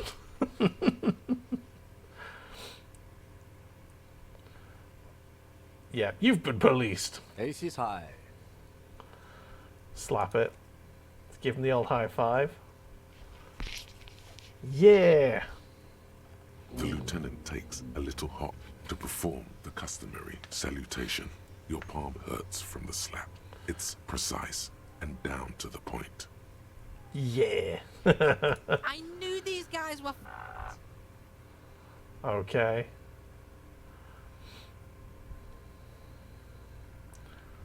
What now? Let's just ignore Kuno. Kuno's a piece of shit. He can do We will one. perform a field autopsy and determine the cause of death. But before... Excuse me. Slumped on the ground like that has not improved the way the corpse smells. The fall seems to have released something deep inside it. Deep inside the earth. It looks like I feel like taking a break from the stench. I'm sorry to interrupt the jubilations here. Just a little breather before we do the autopsy. Alright. In the meantime, we should try to interview Evrard Clare, the leader of the Union. Harbor property was clearly used in the hanging. The harbor just east of here. Getting in might prove a challenge, though. No, it won't, because we know the secret Or way in. we could ask around for the representative of the logistics company. My initial information says the Wild Pines have sent some sort of strike negotiator to wrangle control back from Evrard. Okay. You could ask the garden for directions. Is the famous list of initial interviews? Okay, let's go then. Autosave. Very nice.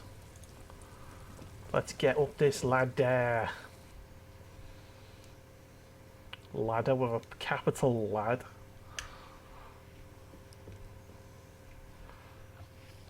Whoop.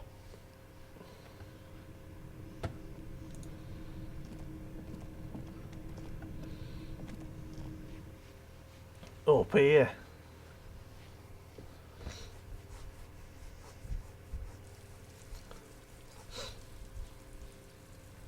Come on.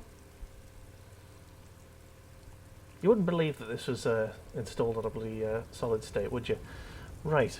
Ooh, there's a thing here. Ooh. Magnesium-based life form. No shakes. Nice. Ace is high. +1 empathy towards Kim. Yeah, let's internalize that. Loving that.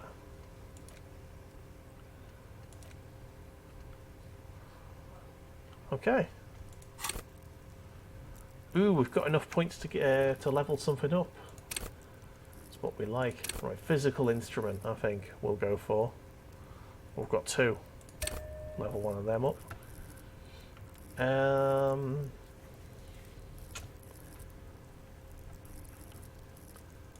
Pain threshold, endurance. We've already got hand-eye coordination to 5, which is pretty alright. Composure's up to 5, nice.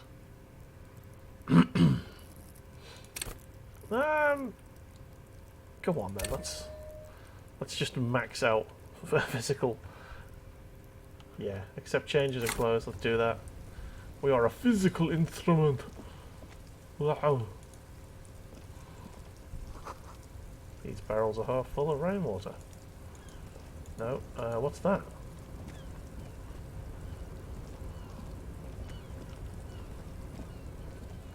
Alright, let's I guess it's going to make us go all the way around then. This doorway's going to collapse soon. Restoration pillars keep the ruins together.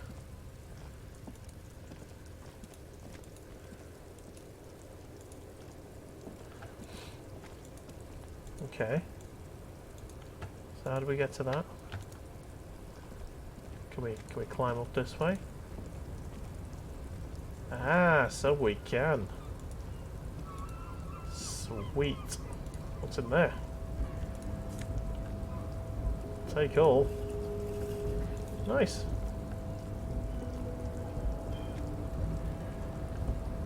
Ooh, what's that?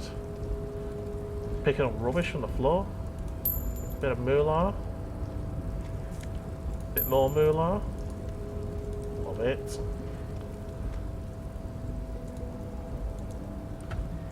Is it going to let us down from here?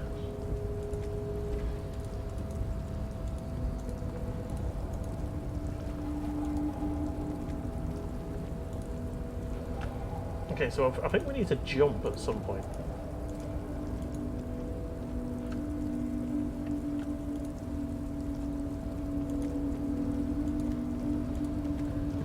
It said we needed to jump.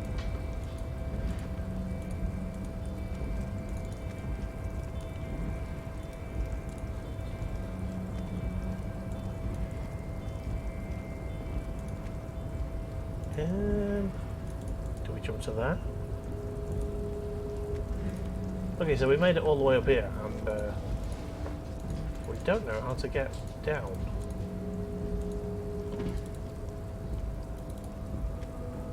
Looks like someone left his tarpaulin cloak hanging on the railing here. When the wind ruffles the cloak, you can most definitely see a white rectangle on its back. Nice. Yes, it's probably yours. It bears the RCM insignia, and you have a habit of being careless with your equipment. He judges the drop. You could probably make the jump. You look like you've done some track and field in your day. Oh my god. 28%.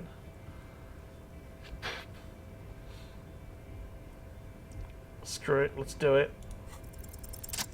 Oh! Yes! As you leap in the Sweet. air, a chilly breeze engulfs you, sharpening your senses. Alright, close your eyes, let your senses take in the world around you. Now continue your voyage through the salty air. As the concrete floor welcomes you, you realize it's been a while since you felt so alive, alert, capable. Ooh. Must be the adrenaline. Want a rush? Hell yeah. My climbing might not have been as disco as your jump, but can we still get an ace's high? With your feet firmly Absolutely planted we on can. concrete, the noise. Let's grab that fucking cloak. Right. Cloves. Whack that shit on. Look at that. Nice.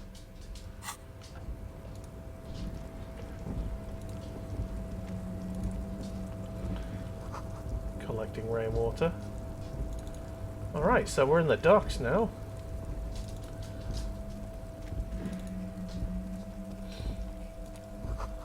Numerous empty bottles of Commodore Red. At least 3 packs worth of cigarette butts. What's in here? This is the night watchman's booth. The name on the door reads, René Arnaud. René Listen, Arnaud. it's okay to take a few minutes to yourself. Sit down and have a breather. Okay. Kim, I'm gonna have to take a quick look inside. Search If the you booth. must. But please hurry. We are pretty easy to spot up here. Nothing incriminating catches your eye. The cabinets are clean and their sparse contents meticulously organized. There's a framed photograph on the table. Let's take that picture. It's a black and white photo of a young couple out in a street fair. The man is young, dark-skinned, and dressed in a Royal Carabinieri uniform. The girl is smiling playfully at the camera. Alright. Why did you take that? Something about this man piques my interest. I think this can be a side thing. Fine. But let's move. I don't want to be seen snooping around here. Alright, let's take a little, take our leave. Wild Pines. What's this? All around you, great machines in quiet stints.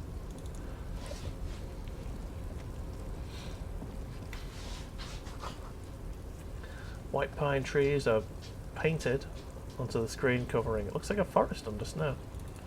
Nice.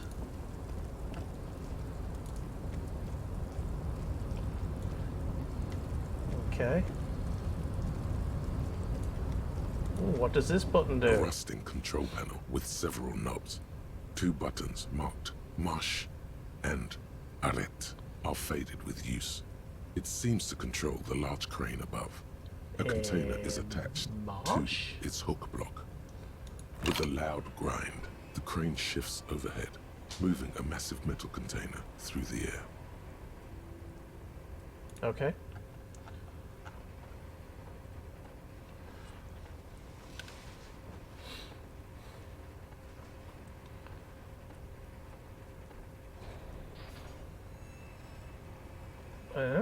What could be in there, I wonder? Let's go see. And with a surprisingly quiet thunk, the crane places the container down. The harbor sleeps as the strike rages in the distance. The crane can rest again, now that its purpose has been fulfilled. Very dramatic about a crane. Its purpose? What do you mean? Moving this container, of course. For this purpose it was built. For this purpose it has acted. And now it will rest. Very philosophical about I a can't crane. see how that was worth the ruckus, except for seeing the crane in action, which I admit was satisfying.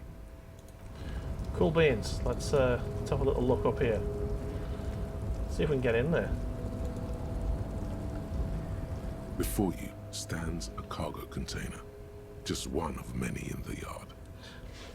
Lieutenant, I think there's something special about this container. You do? Because I don't. There are a million containers here. Why are you fixating on this one? I don't know, Kim. It just feels special. Maybe there's contraband in there? There may very well be, but we are not here to look for that. We are not here to interact with containers.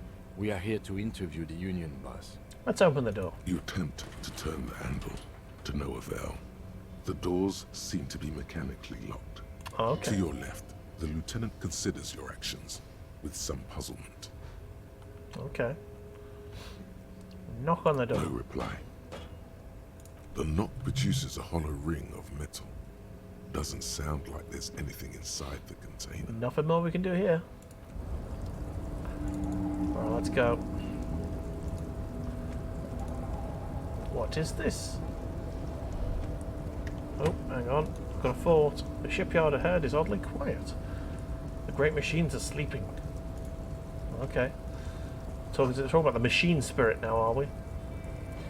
Pile of cargo belts used for heavy lifting. One says vermilion. Ah, it's the same kind. Ooh, what's in there? It's a chest. The musk oil and rust comes from the chasm in front of you. Smells like blood.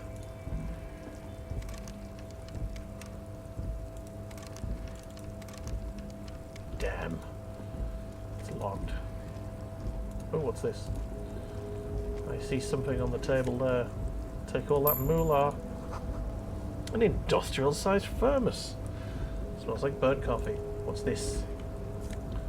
Money! The banner sags under the weight of rain. Hello. Container, container, I'll turn you nice and red. Container, container, put the logos on. Okay. Container, container, used to be Wild Pines. Container, container, now belongs to Everard. Hi. Everard, Everard, Everard, he looks after everyone. Huh? Well, Okay. hey there. How can I help you, mister? I see you what are the not fuck? a union man, mister. Did you get lost? You're not one of them scabs, are you? No, of course not. I mean, I don't personally mind. Folks is just folks, you know, and folks gotta eat. Just some of the other guys don't look too kindly on the scabbing kind, if you know what I mean, mister. Okay. What you doing with the containers? Oh, I'm just making some covers for them containers here. Yes, I am, yes, I am. So it's easier for the crane operators to spot them. What's going on here? Everything is so pretty and red. You and Leo look like brothers as you glance around with similar childlike wonder. Well, the red is so much prettier than the grab or dream. Now, keep the amazement to yourself. Let's keep it. The old man whistles and hums a jaunty tune to himself. Where is everyone? Harbor's empty. Oh, most of the guys are down at the gates, keeping the scabs from coming in. Okay. We're on a strike. The whole union is. You don't have to work when you're on strike. Ha! We haven't worked for 2 months now. 2 months, bloody hell. So no one is working? Sounds like Richard. Not everyone is down there, of course. Mr. Evrard is in his office, where he always is. And Jean-Luc is guarding the gate. Jean-Luc Picard. Nice. But Titus and his boys got into some drunken trouble and Evrard sent them on a nice vacation. For a week or so. Huh, what kind of trouble? Titus and a friend got up to. I'm not really supposed to talk about that. That's union business. Titus, okay, we've got a name. That's a lead. Him and his boys stirred up something in town. Probably drank too much and got into a fight or something. I heard Mr. Everett telling them to take some time off. Mm-hmm. Really? But what did they actually do? I guess the boys got a bit too rowdy and had to let out some steam. I don't really know the details. That's just how boys are, you know. I haven't been in a fight since I was in middle school. He's easy Leo. He's a nice bloke. I'd have a pint with Easy Leo. Easy, Leo. Let's keep this on the hearties. He looks to you for assistance. Okay. Too rowdy, Leo? Leo, what kind of a fight did they get into? Alright. Okay, Leo, let's hear about this fight that you got into. No. I'm going to keep a rapport going. Let's ask him about his own fight. I remember I was the runt of the class. The bigger boys always used to pick on me. You see, I had a bit of a temper back in the day. Flew off the handle like nobody's business. But Mr. Everett and his brother always came to help. Once they beat old Noel Becker so bad he needed stitches on his head. Nice. Noel never started another fight with anyone after this. Mr. Everett and Mr. Edgar are real nice guys, mister. You should go talk to Mr. Everett. I'm sure you'll be good friends. He's friends with everyone around here. Nice. Do you work here? Yes, yes. Everybody needs a job, and this is mine. I'm Leonard, by the way. Leonard Bellick. But everyone calls me Leo. Nice. I'm like Mr. Everett's right-hand man when Mr. Edgar is out of town. And Mr. Edgar's right-hand man when Mr. Everett is away. Okay. Actually, Miss Beaufort is the right-hand man, but she's a lady. A lady? Alright. Who is this, Miss Beaufort? A real pretty lady with a skin like those Douai Sucre candy bars my missus likes so much. Them are real nice to suckle on once the dinner is done and me and the missus sit down beside the radio. Did he just say that she has brown skin? Okay. But I can't listen to the radio all the time. There's so much to do around here and I'm always busy keeping things running here. Yes I am, yes I am. Okay. Hold on, who's this Miss Beaufort you mentioned? Oh, Lizzie. She is a real sharp tool. Mr. Everett put her through some fancy school and everything, east of the river. 4 years she was gone, and when she came back, she was all fancy and lawyerly. But she's a real nice girl. Grew up in this here neighborhood, knows everybody and gets along with everyone. Real pillar of the community one day, I'm sure. If me missus and me was to have a child, I'd be real happy if she turned out like her. Alright. She can't have kids. Oh. Dr. Lemaitre said so, and she knows about such things. Been a doctor for almost 50 years, she has. I think you're doing a great job around here, Leo. Yes, this place really seems to run like clockwork. Keep it up, Leo. Well, thanks a lot. Coming from you, it means a lot, really. Ah. sometimes I feel some of the guys don't really get how much I bust my ass for them here. But you guys are alright. I'm going to ask this question again, and then I'm going to push it. Most of the guys are down. We're on a strike. The whole union. So no one is working? Not everyone is down there, of course. Mr. Everard is in his office, but Titus and his boys got into some drunken trouble and Everard sent him on a nice vacation. Oh, I'm not really supposed. Him and his boys stirred up something in town. Probably drank too much and got into a fight. I guess the boys got a bit too... Easy, Leo. Okay, now we're talking about this question here. Too rowdy. Did they get into a fight? Did they kill a mercenary? Too late. Leo's mouth is still moving, and the words are spewing forth. Words, words, and look, even more. Now he's talking about some drunk sawmill owner who, no, he already switched to a prized fishing rod he apparently owned at some point. You know what? Just cut He's him not there giving up any with your info, is he? questions. He's not giving me anything. Alright, what's the container over there? Oh, that one. That should be empty as far as I know. Lots of containers here have nothing in them. They're just waiting to be loaded up. Told you. Ah. Alright, I'm looking for the leader of the Dockworkers Union, please. Oh, you want Mr. Everard then? He's an awfully nice fellow, he is. Him and his brother are both nice fellows. They've lived their entire lives in this here neighborhood.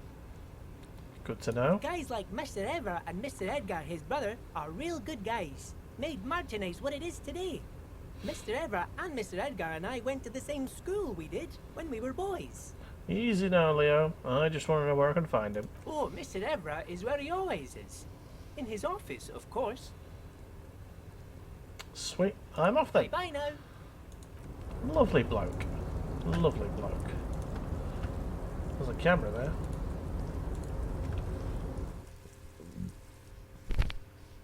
Let's have ourselves a little chat, shall we?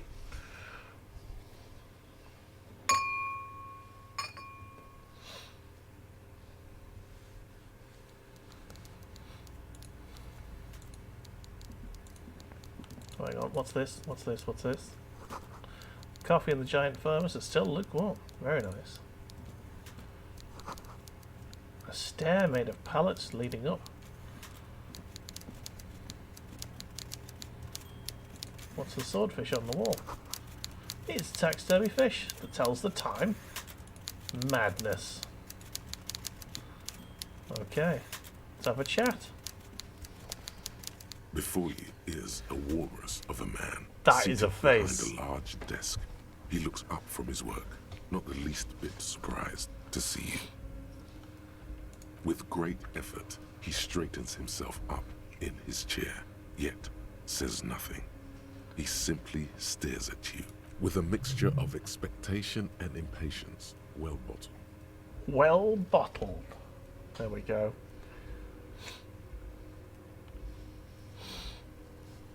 Let's get straight to business. There's been a murder. Welcome, Mr. Dubois, Mr. Kitsuragi.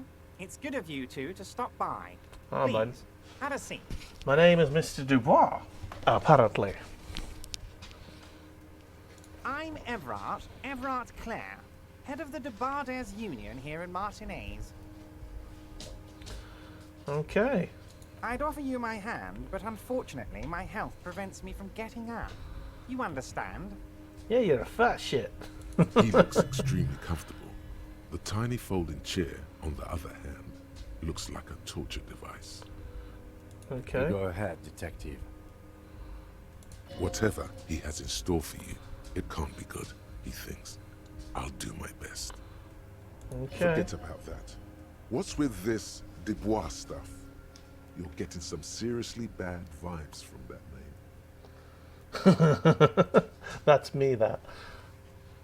Alright, so let's say I'd rather stand. Please, Mr. Dubois, let us converse in a civilized manner, as equals. Take a seat. I insist. Excellent, Mr. Dubois. I Fine, can see I'll take that the you're a seat. reasonable man, and reasonable men can be of great use to one another. Okay. He has a little wink at me. Remain serious. So tell me, how can the head of the Debarders Union help a representative of the Revachol Citizens Militia today. The chair you're sitting on has got to be the most uncomfortable chair in the world. It's violating your backside. Violating my backside, jeez. I mean, I've sat in bad chairs before, but that's heavy. Oh, by the way, I heard you got a rather rude reception from a certain Lawrence Gart. Some people have no manners, it pains me to say. This should take care of that nonsense. Giant novelty check. It's absolutely comically huge. It should be sufficient to cover your expenses for a few days and patch over your differences with the cafeteria manager. Go ahead, take it. Wow, that's 25 real. That's good money. You need it.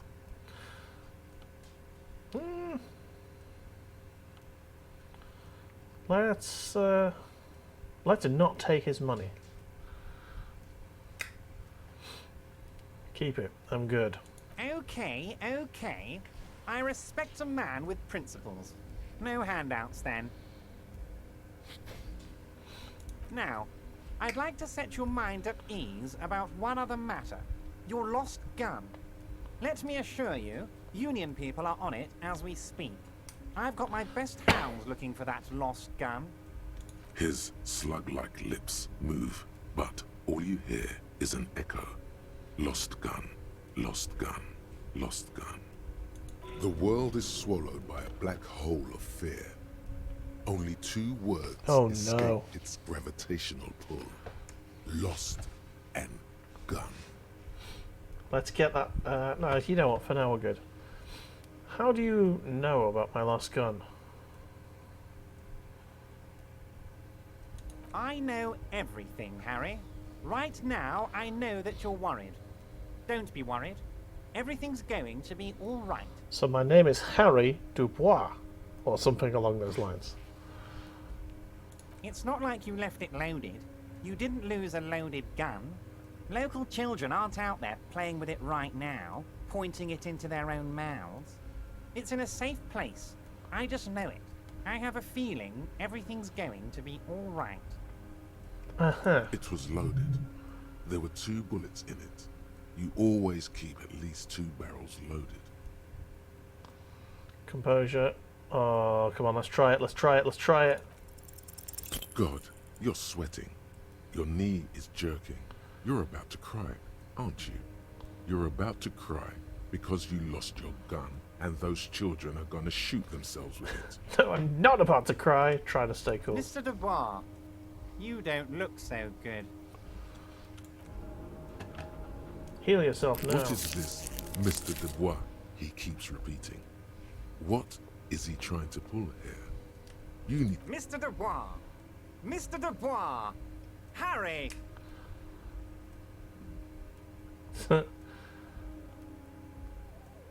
There are no Harrys. Let your mind get to your safe place. Mr. Dubois, are you okay? Can I get you a glass of water or something? Are you having some kind of medical emergency? Maybe you could use your hands somehow, in a kind of throw-in motion, like you're throwing that Mr. Dubois act right back at him. He's Mr. Dubois. No, I'm as good as it gets, Mr. Dubois. Okay. Oh yeah, man, I'm fucking great. Keep sliding. No, actually, this chair is uncomfortable. I could use that glass of water. Yeah, it's probably the best option there, I think. What an odd demonstration of... you've got me, Harry. I don't even know what. As entertaining as it was, I'm afraid we're wasting our time. And I'm an extremely busy man, as I'm sure you are too. Okay, enough.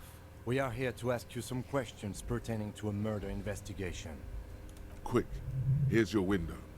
Get yourself together and ask him questions. Police officer questions. Okay. Let's not talk about that. I want to talk about the hanging. Yeah, let's talk about the hanging. Let's go straight to it. Of course. That's your main thing here. That's why you're in Martinez. I know everything that goes on around here, and I would love to discuss it with you. Okay. I mean, it's no secret that the lynching is connected to the strike. So much to talk about. Honestly, it's been weighing on me so heavily. I understand you need to interview me. I sense there's a but. But there's a thing that's been keeping me up at night. I want to talk about the hanging. I mean, if we could just calmly talk, exchange information, we could blow this thing wide open. Yes, that sounds good. Let's do that. But I can't think straight with this thing weighing on me. You're police officers, aren't you? I have a crazy idea. You guys are basically door-opening machines. Incredibly talented at opening doors. Okay, is that true? Are we door-opening machines? I'm good, I think we can do that. I'm not sure I understand. If you're asking us to break down someone's door, it's not going to happen. Come now. I just need you to go open a little door for me and leave it unlocked. A simple thing. Absolutely nothing shady about it. I doubt it. Does this jiggling ooze think he's going to use you? He's got another thing coming. Play his game, son, with your eyes peeled. He's going to slip up, and when he does, you're going to come out on top.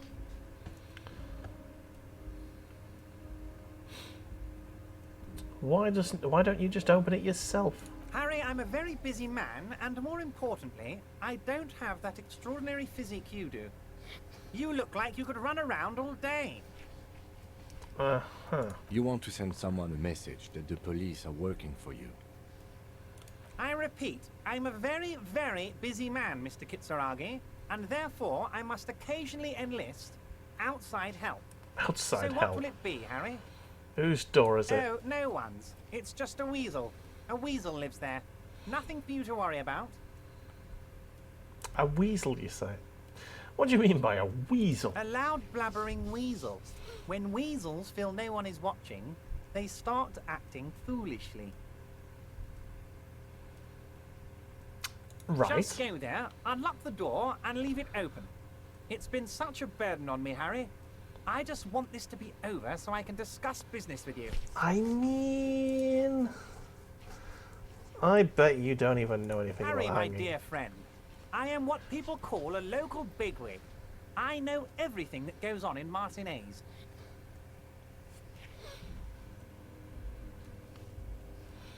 I can't accept this thing. Do you know what? I'm going to say yes, and then we're going to not do it, and see if we can do it without him. Fantastic, my friend. Just let me know when it's done, and we can take our friendship to the next level. The next level, fucking hell. You can get the key from Manana. He's down by the gates. Manana's like a free agent in the Union. Special operations. Hardened socialist. A real free thinker, too. He'll tell you precisely where the door is. One last thing, Harry. Just open the door. You don't need to go in or anything. I just want that weasel to come home and see the unlocked door. Uh-huh.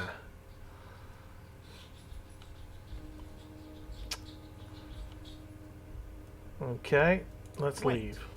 You need this to get in and out through the gate. Thanks. I was wondering how I was supposed to get out. Here, you're one of us now. A real red and white Union man. Take care, Harry. A Union man, eh? Magnesium-based life form. Nice. We tell them, hell no. You're about to become a magnesium-based life form. The age of the primitive carbon man is done. No longer must mankind rely on slow-working background radiation to take us further into our genetic destiny. This is the era of guided evolution, and magnesium is the key. You are the first of your species. The next step in human evolution. An advanced magnesium proto-man who mags it up, drinks it down, and sniffs it sideways. Okay. That's Interesting. Okay. Let's GTFO, shall we?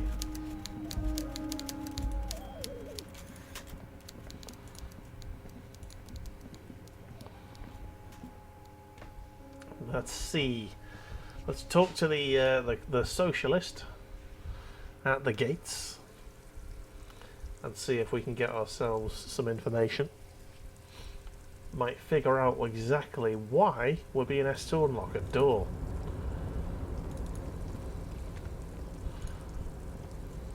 Yes?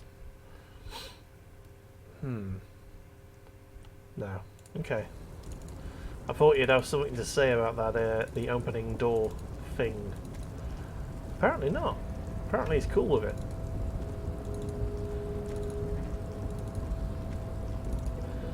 Let's have another look at this, shall we? You're back before the cargo container. It's Open the your door. attempt to turn the handle, to no avail.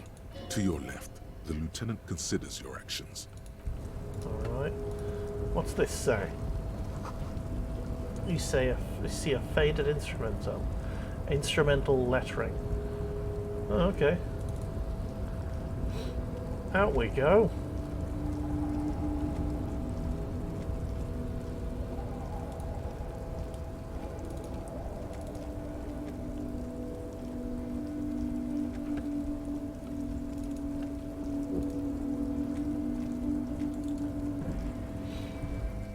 Workers of the world unite. You have nothing to lose but your chains. Nice. Yeah, secretly I am a bit of a socialist myself, so the radio is emitting a strange buzzing sound. Okay. There's a chair here. Giant ass print on the pillow. There's a pattern of coffee on the armrest. Ooh, what's this clock say? An imposing combination of a punch clock and a payphone is looking down at you from the wall. A note on the side says, tokens unavailable due to strike. Use change.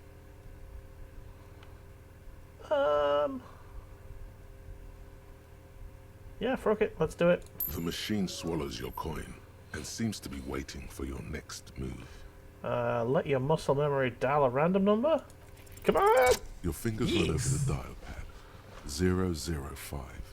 That's the dialing code for Revachol. 4952. And a moment of hesitation before entering the final numbers. 993. Calling. Calling. Still calling. Then Video Revachol, 24-hour video rental. You rent 8 and 10mm film for home use. This is Lamy. How may I help you? the voice of a youngster on the other end sounds as enthusiastic as that of a man walking towards the gallows. Video Revachol is a 24-hour video rental. We rent 8 and 10mm film for home use. This is Lamy. Okay. Do you know me? No. I mean, what is this place to me? Sir, I don't know. It's a video rental. Maybe you rent videos here. Why did I call you? Maybe you called to extend your rental period? Do you need to extend your rental period? I do know my name. It's Harry. Harry Dubois. Come on. Come on, game. Maybe I don't know my If you name. need any further assistance, you can visit us on the corner of Voyager and Main. I can't help you over the phone. Are we done? On the corner of Voyager and Main, a large neon sign hangs on the side of a building. Video Revachol, 24 hours. It's raining and there is almost no traffic on the street. A woman's footprints in the mud lead away from the front door. Okay. Tiny heels tiptoeing down the road. Beautiful steps, light-footed with a lifetime ahead of them. You look up and the air seems to grow darker. A lifetime ahead of them. Do we have a daughter? The call is terminated by the other party. You're left with the discomforting sound of the disconnect tone. Alright, cool. Alright, let's have a little look over here. Someone left the coffee machine on. A standard office and file cabinet. Drawers seem to be locked. Let's go to the toilet, shall we? Aha! Medicine cabinet. Ooh! Nice.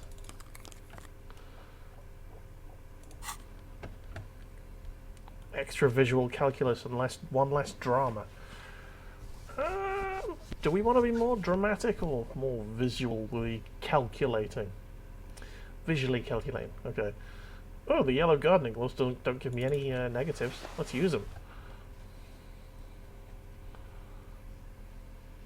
Neat office shades. Oh, we look fancy as shit, man. Look at us go.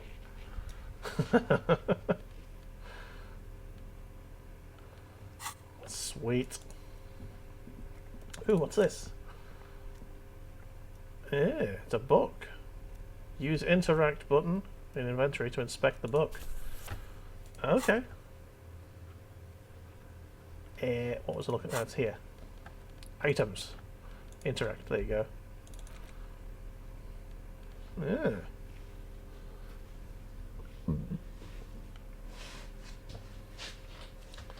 Okay.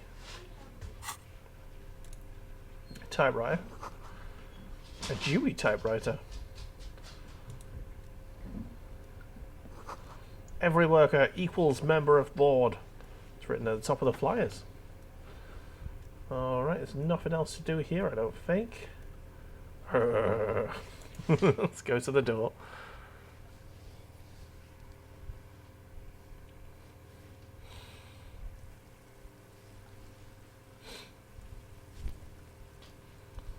Come on then. Oh, what's this? In case of a strike, press button behind guard. I think we can get out now, can't we?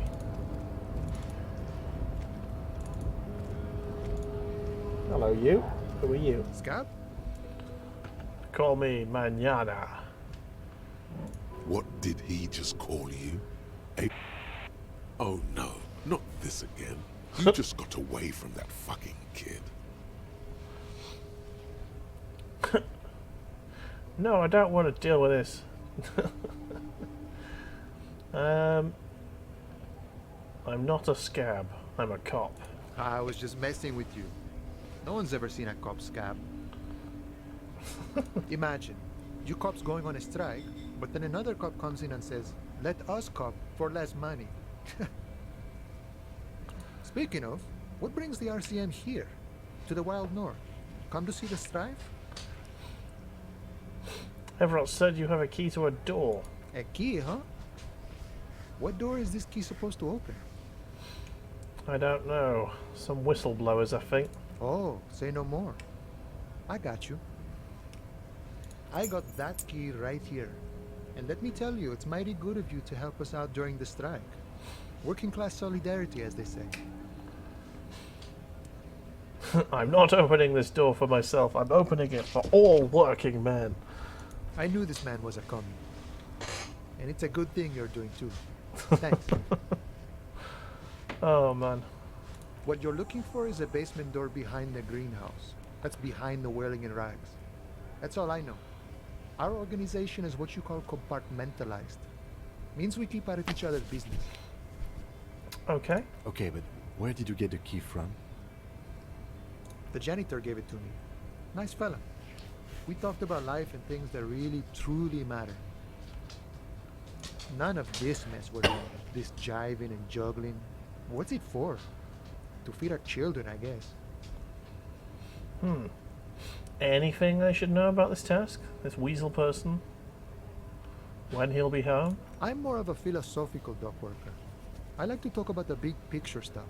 Who I am, who you are, what we are fighting for. Okay. Any idea who killed the hangman? The mercenary, eh? Who could have killed him? That's indeed the question. Why even do such a thing? Okay. The man whispers a jaunty tune. A coastal breeze ruffles his hair. Why are you striking? We're negotiating our share. Your share? Aye. Wait, so not for wages or pensions or... This stuff. They already covered. At least you got benefits, that's something.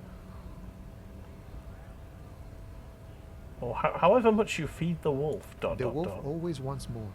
Yeah. I like wolves. Okay, economy stuff, I get it.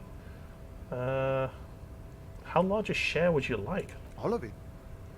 However, right now we want all the harbor workers to be on the company's board, so they could take part in the decision-making process. Are you a communist? No. I don't think I'm a communist. Seeing something of value and saying I want it all to myself is a much older and simpler notion. No science to it at all. Even a weak child can think it.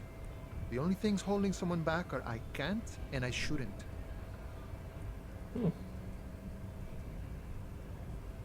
Right on, brother. Just the way the world works, boyadero. Okay. The boss man, Everett. Tell me about him. I think it's best you make up your own mind now that you've met him. In my eyes, he is a capable organizer and a decent businessman.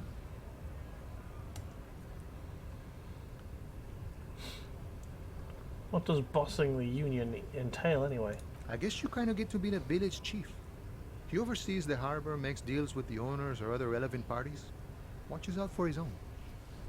By that, you mean corruption? By heavens, why would he not be corrupt? We live in a harsh and disordered world, see? And in this world, the old man is corrupt for our benefit, and we know it. Appreciate it even. He is, personally, not too lavish. Desks seem pretty lavish to me. He is reasonably lavish, sure. That's his prerogative. It's not like you want a saintly demeanor on a corrupt motherfucker. That would be a manipulative illusion. Besides, there are no non-corrupt systems in the world anyway, and moralism is the most corrupt of them all. You seem to have spent a lot of time thinking about your political situation. Sure. I've had the necessary free time. Fortunately, there's always time. The look in his brown eyes conjures up an understanding. For him, having command of his time is the most important thing. Okay. The man sits on the railing, his hands reaching far and wide, yet it feels as if he could effortlessly go even wider, if need be. An endless torrent of time. Nice talk. Gotta get moving. That was an interesting one. Nice bit of communism. Right, who's this prick? Bastards! We have a right to work! What's going on here? Hold up and stay frosty, everyone. Cops are here. Okay. You here to fuck with us? Beat the honest worker down. No. Good. We're fighting for a cause here. Right to work! Right to work! Besides, we're not that different. It helps if people see us talking, cops and strikebreakers together. Shows authorities are on our side. Builds confidence. Huh. What kind of cause are we talking about? Rights of people. Rights of workers. To have gainful employment. To make a salary. And feed their families. I don't think I've chosen any sides yet. Might be time. Don't let the fat bastards tread on you. Cops tend to side with the higher-ups, but you're essentially still workers. I don't trust cops, but I can see you understand the right to work! Right to work! Alright, don't shout down me here. Regardless, I have some questions. Maybe you should ask them the questions, like why we're not allowed to make a living here. Shame on you! We have families to feed, you piece of shit. Okay. So do we, Scott. Huh. Who are these strike breakers? Honest men and women with rights to work, to be useful, not toys for corporate interests. We came here to help the harbor run smoothly in time of crisis. If union fucks don't want work, they ought to let in those who do want work. Okay. I have a question. Why do all these men follow your leadership?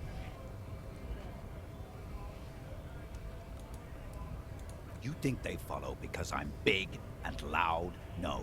They follow the rules of the market, the rules of the economy, because they were given a job to do! Okay. What exactly is your goal here? We were promised work. We'd be in there, working, if the bastards hadn't shut the gates. And you're unable to breach the entrance. Main gate's locked. Would take heavy ordnance to bust it open. Could try to get in through the secretary's office. Door's locked. The guards blocking the way to the access panel. And I don't mean the scrawny mess punk either. I mean head measurer. Or whatever he is. Head measurer? Huge Seminese guy standing up there on the overhead passage. Won't let anyone by. The access panel is right behind him. How bad could one guy be? You seem capable. Bad. Standing on a narrow bridge, he's got a strategically advantageous position. And he's trained. Oh, trained, you say? I don't know how the Union has a trained killer up there. But that one's no joke. And my men are tired and hungry. They're workers, not fighters. Why don't you just... No, come on, I'm a physical guy. I'm just saying, have you considered storming in, like all of you? Why don't you go arrest them instead? I'm sure they've done plenty of criminal shit. They have that look. Okay. It would be better for the neighborhood if you went home, at least for now, if you can't get in anyway. No! They will give up eventually. Or get drunk. Leave the button unguarded. Should we go... We charge. Let's have a chat to head measurer. Let's go and have a chat to head measurer, shall we? Let's see what he's all about.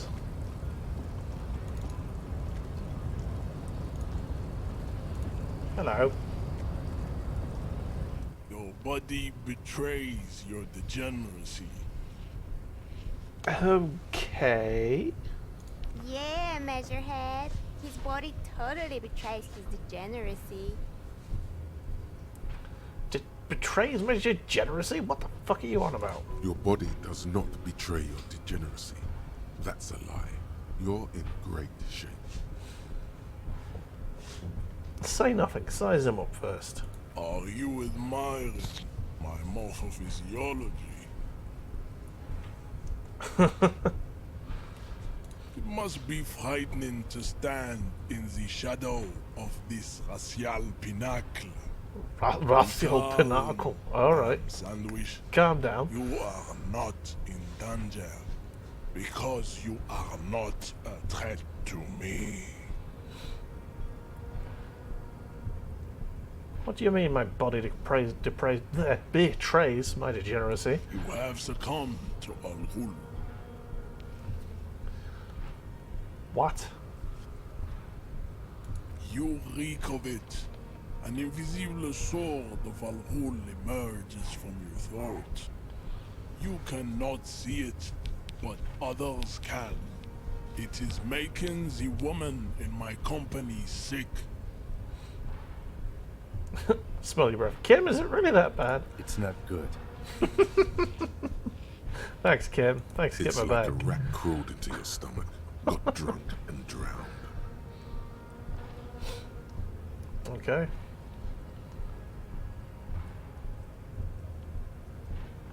I don't have a problem with alcohol. I just drink a little on the weekends. Your mouth moves, but the one who speaks is Al-Ghul. You are but a vessel for the Ghul now. Very little of yourself remains. Occidental Haplogroup B4 is done giving orders around here. The influence of the ham sandwich race is waning. The ham sandwich race? What? Who the fuck are they? Okay, so first things first. First, let me make this clear. I'm not drunk. I'm a cop. I just have a drink every now and then. Everyone does. Or do I say, I am the police and you need to comply now? The race stuff is unimportant here. I just need to help. I just need you to help me do my job, please. Should we kick off on Measurehead? We've got physical presence. I think we can. I am the police, and I need you to comply now. Jerking motion. Signs of a late-stage neurodegenerative disorder. How far the Occidental haplogroup has fallen. You were once a noble and powerful race. You gave the world eugenics, electricity, and powerful weapons of war like missiles and aerostatic aircraft. You made great gains in metallurgy, race theory, and statecraft. You dominated lesser cultures, like the deformed Hemians and the inexplicably potato-obsessed Quakers. But now your ascent to the genetic summit has halted. You are obsessed with sadness and with frivolous pop culture. Okay, the potato-obsessed Kujkos. Are they supposed to be the Irish in this world? You will be superseded. Isn't that right, babe? It is, baby, yeah. You know it. You're right about all this. Now, I just need you to cooperate with me as a police officer. This situation is serious. You people have probably killed a man. Your people have probably killed a man. Yeah, fuck it, let's go straight in. Enough with this begging.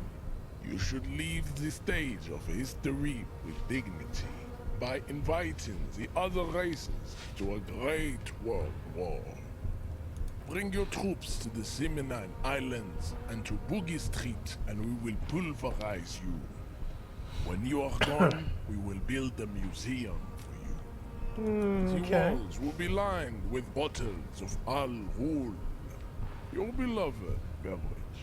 Inside, we will store the odes to homosexuality you call art, and your microcephalic skulls. Should we go for the advanced race theory, guys?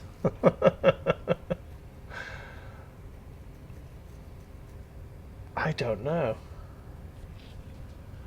I'm gonna. Do you know what? We've got an even chance of either yes or no. We're gonna roll a dice. Ask what kind of races there are first. Classification is core to this stuff. Measurehead, I'm new to this world. Help me understand its races. I need to know. Do you? Whisper, this is for the thing. What thing? We already got in the harbor. You just want to hear about races, don't you? You are obviously a liberal, Sailorite. A polyculturalist. I can see it from your love of microtechnology and your sartorial choices. Do not deny your friend the truth you have denied yourself. There are 3 categories of race. Type A, the heroic races. Type B, the servile races. And the vile CF race cauldron of pederasty. Which one do you need education on? Those are the Simonese, the Areopagite, and the Occidentals, excluding the Maun, of course. The Maun are riddled with eczema to the point where they find it impossible to smile. They are all lactose intolerant, a common result of inbreeding. This guy's fucking nuts. A receding genetic pool has led the Maun on reprehensible street parades. In Maun cities like Stadskanaal and Vredefort, wearing wooden clogs on their feet and little green tassels on their hats. Okay, got it. Who are type A then in your view? The Vespertines and Messenians of Vesper and Messina, the ancient Meteorans of Meteo by the golden Pisantic Sea, the Suren of Sur-la-Clé, and even the North Königsteiners, all have type A race propensities. The other large mondial civilization, the Mesk, are too yellow and oleaginous to count as a heroic race. This is getting... They are violent and expansionist, but they have a glandular problem. Overproduction of sebum. Oh Sebum no. is leaking into their brains, making them listen to El Mariachi music and eat toxic minced meat-based food, which in turn only produces more sebum. I'm pretty sure he's talking about Mexicans here. As proven by the Mound and the Mesk, Occidental Type A is in retrograde. The Seminese and the Areopagite are on the ascent. Okay, what's the difference between Seminese and the... what's the blah blah blah? The Areopagites are sleek, long-headed. The Seminese are powerful, mesomorphic. The former is an immutable progenitor, unchanged since the Super Isola of Pericarnassus. Ancient brains rest in their slender skulls. The latter is perfected and adapting.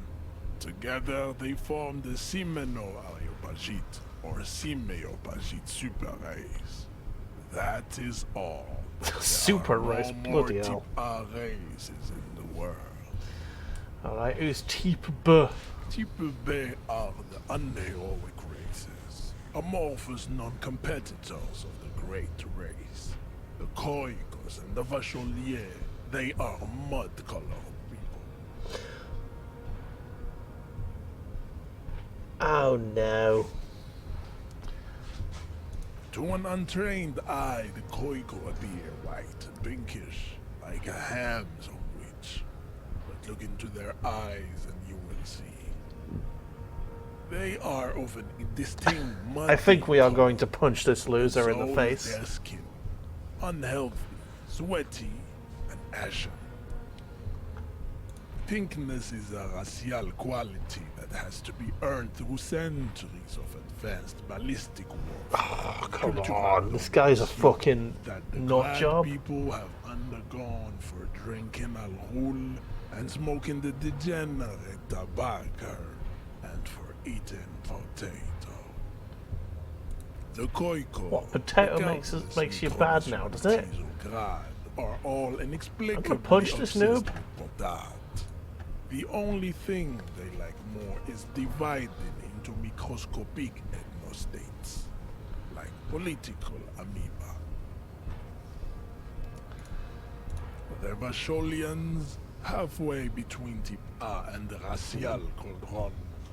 Two makes Alright. to know right from wrong. One last one, come on. Tips, the F are a museum of failed chimeric experiments. A and museum of tragic failed experiments? What are you fucking talking they about, are mate? tortured creatures waiting to be put to sleep.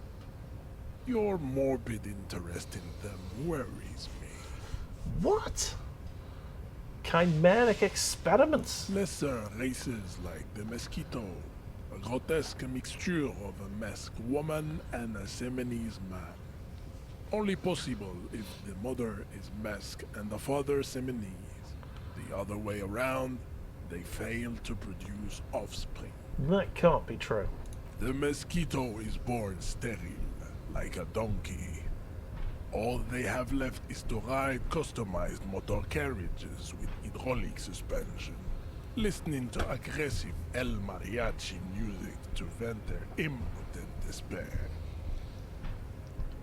Any more? Then there is the Simino Koiki Chimera. Are you sure you wish to know of the Simino Koiki Chimera? It is not an aesthetic site. Sure, it's probably fine. You're just the an idiot. Koiko, as you know, are very servile, especially when they meet the rich man. Racial scientists have toyed with the idea of crossing the Seminese with the Koiko to produce a super worker of Seminese strength and great servility.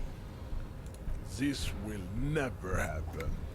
The Seminese and the Koiko may have similar interbreeding problems as the Mosquito, We will never know precisely. No Simonese man could maintain an erection in the suffocating potato stench of a Koiko woman or Koika. Alright, I think we've heard enough of But this. enough. It is cruel to entertain ourselves with the Do I understand deformities. advanced You range theory? understand nothing. To solve the great race enigma, you have to first ask Second thought, yourself, I don't have time to get any what deeper into is this stuff. lost, though. Let's discuss something I else. cannot possibly imagine what else we Right. have to discuss. Your Your love for disco music and venereal disease.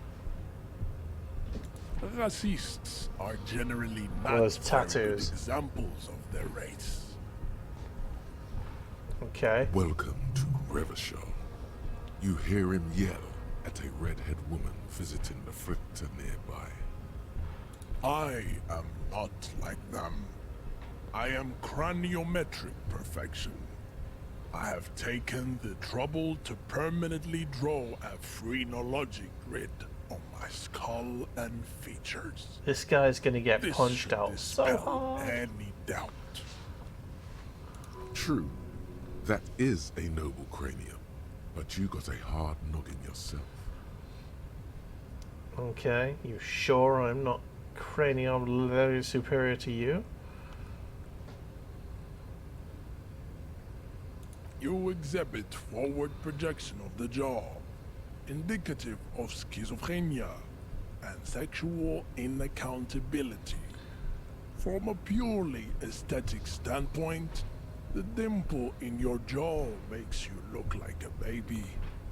This is not craniometry, just an observation.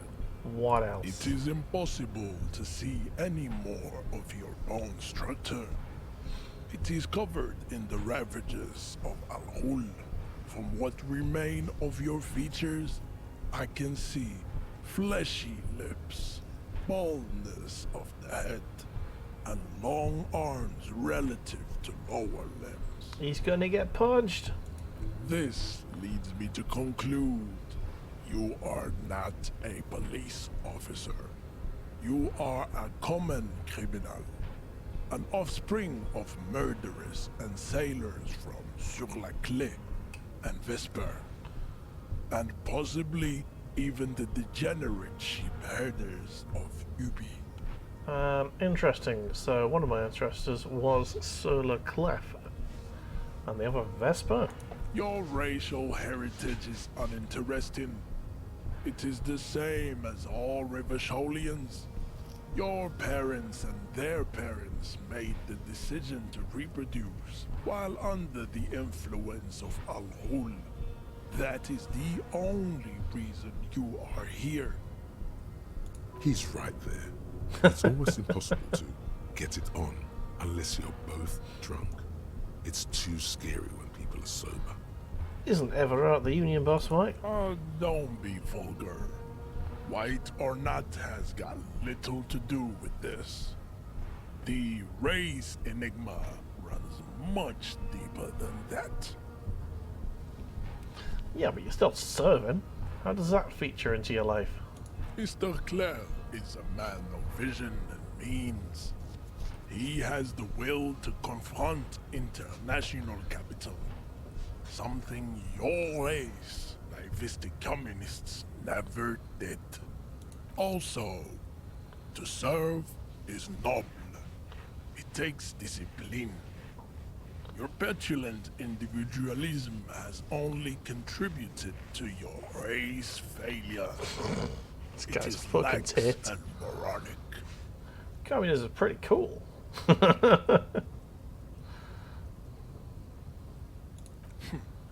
Idiotic communism is the single greatest contributor to your race descent. Everywhere around you, the fruits of its failure to challenge the world order. This guy's getting punched so hard. Individualism, rock and roll music, sexually transmitted diseases. Above all, rampant multinational finance still reigning large. Tell me, where have you gotten your love of pathetic communism from? Degenerate youth culture? Rock and roll music? I've gotten it from disco, actually. Offshoots of the Seminoles people invented disco while having sex under the influence of cocaine. It is a shame upon my race. But what is done is done. I don't think that's how disco was born, honestly. I am not surprised you enjoy it so much. This has happened to many of the side products of the inevitable cultural victory of the Seminoles race. Wonderful, we're done with this line of inquiry. Measurehead stoically looks to the distance in silence. Kim, what do you think about I all don't this? think anything about this. We are wasting our time having this conversation. Your pedomorphic friend is right. You should leave here with your tail between your legs. I want to punch him. Contemplating race extinction. I am an immovable obstacle. God damn it. How do you punch him again?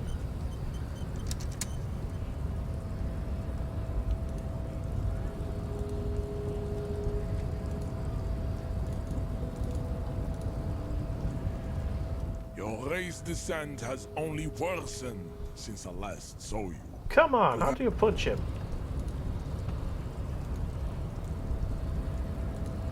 Your race...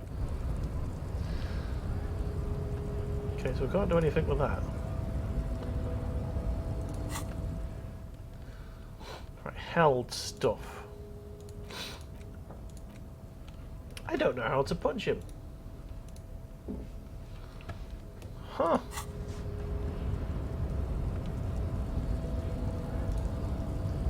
Yes? God damn it. So we spent all that time talking to Measurehead, only to not be able to actually punch him. Well, that sucks.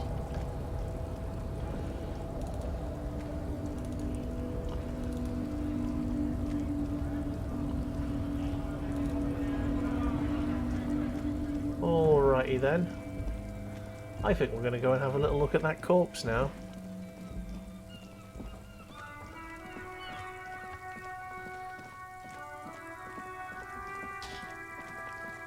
Has Kuno fucked off yet? No, he hasn't.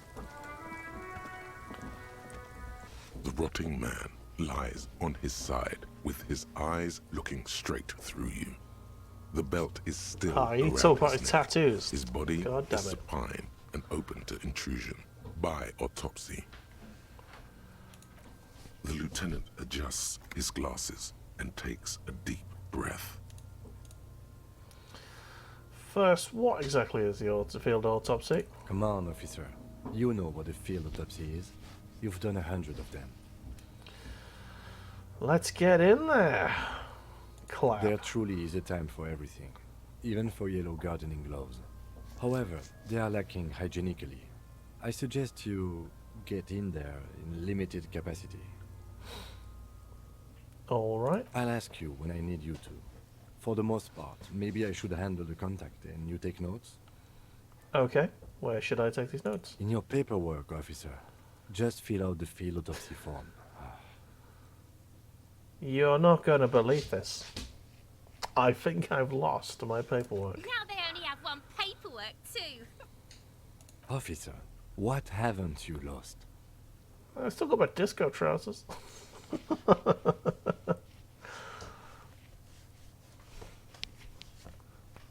My shoes, I have both of them.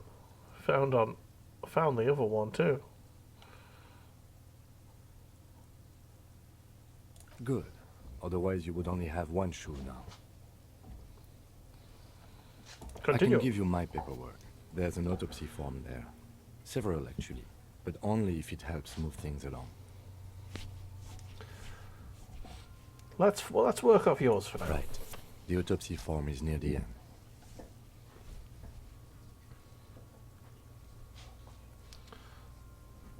Open your notebook and find the autopsy form. The dead man stares in silence as you crack open the ledger.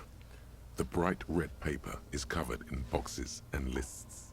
describing the condition of his skin and organs in 3 parts. Alright. Above those, an 11-field info form needs filling out first. It begins with... Right. Assistant. It's you. I know my name. Why is it not let me write my name? I know my name. The corpse lies there, indifferent to your retrograde amnesia. The next box says... Coroner's case number. KK57-0803.0815. Right, let's write it down. Next. Name. NA. Next. Date of NA. birth. Roughly 50. Okay, right. Approximately 50. Corpse looks ageless, like meat on a hook. Teeming with opportunistic microorganisms, letting out a foul-smelling diamine compound. Your eyes turn watery. Race? Mondial. Write it The down. pudgy mess of curdled meat looks neither mondial nor anything other. And sex? Fucky! Male. Pigs can have sex. Right, male. Nor does he look male, with his pregnant belly and indistinguishable face. Date of death. We're still going with March 4th. 51. Put that What down. else? 9. Body identified by is non-applicable. 10. Case number is the same as the coroner's case. KK 57 0503 0815. Listens, motionless, with the cargo belt still around his neck. Evidence. Only 1 box remains. Evidence of treatment. None. At least not after the initial examination. Agree. What exactly is treatment anyway? Interfering with the body's position or wounds post-mortem. I'm not so sure. A silent nod. The lieutenant places his gloved hand on the corpse's chest, as if in preparation. Your central nervous system recognizes this gesture. It's the stations of the breath. Ecclesiastic, religious in nature, a holdout from pre-DeLorean burial rites. It takes him 2 seconds to perform. Then, somewhere in Jamrock North, a small wood shed behind Rosencrantz Road, Lieutenant Nick Feuerbach puts his hand to the chest of a small corpse, no larger than a monkey. It's raining outside, light drizzle. There is darkness in the shed. Okay. Elsewhere yet, an obese female sits in a wicker chair, her silhouette bull-like against the window. Outside, Grand Coudon. The day is turning dim for Sergeant Mac Dawson. The building is tall, 7 stories, wind-wrapped in solitude. Most of the apartments are unoccupied. This was a suicide. The other, an accident. The small one. And so, all across Jamrock, Coal City, GRIH, 42 deceased persons found today. 42 stations of breath. Okay. We should start the post-mortem. Turn the page. The corpse cannot feel Kim's hand on his chest. It no longer meaningfully interacts with its surroundings. A Right. thicket of boxes and lists on red copier paper tries to answer why.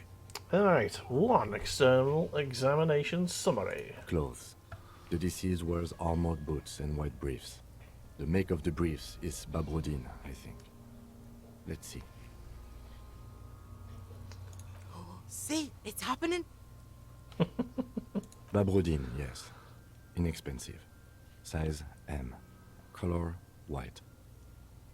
The disappointment is palpable. The red-haired thing was expecting something more lurid. The boots are ceramic. Vitreous enamel. They are fused to his skin from blood flowing downward post-mortem. Removal of the boots is left for processing. Tattoos. Okay.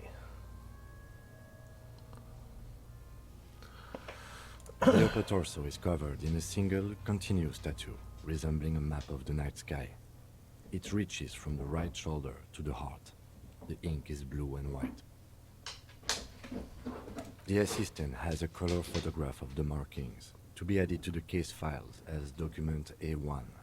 The photo is taken on the scene using a Trigat Mini. Okay, write it down. The deceased has a cargo lashing belt around his neck, tied with a hangman's knot. Color yellow. Length 3 meters. There is a buckle on the other end.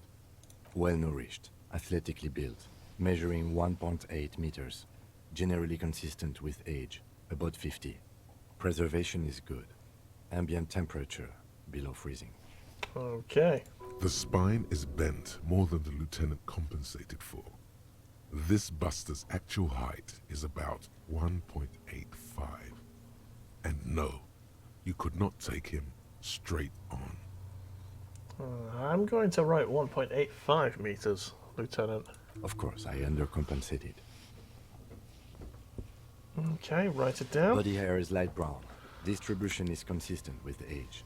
The deceased had male pattern baldness. Hair is combed back, short. Okay, touch the corpse's hair before moving on.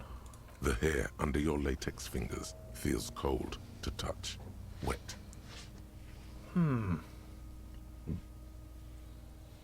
Stroke the hair gently. The stench is suffocating. Strands of dark brown hair start sticking to the latex of the glove, like thread off a rag doll's head. There must be brilliantine in there. He's combed his hair back with oil. Write it down, adding the brilliantine. Lividity is consistent with hanging. The head is congested. Contusions are present on the head, chest, and thighs. Consistent with stones thrown post-mortem. Low velocity.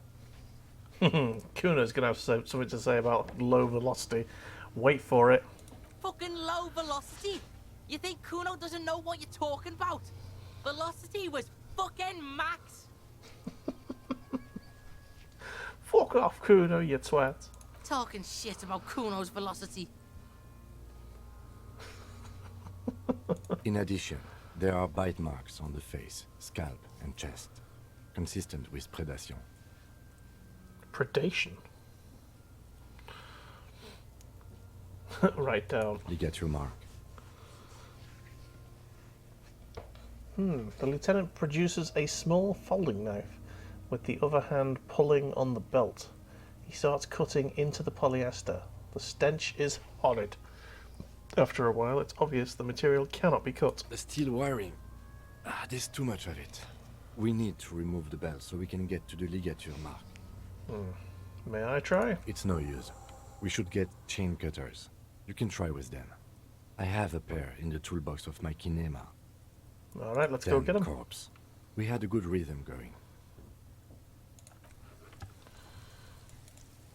Alright, let's go get the chain cutters. Chain cutters. Ba-ba-ba-bow-ba-bow. Chain cutters.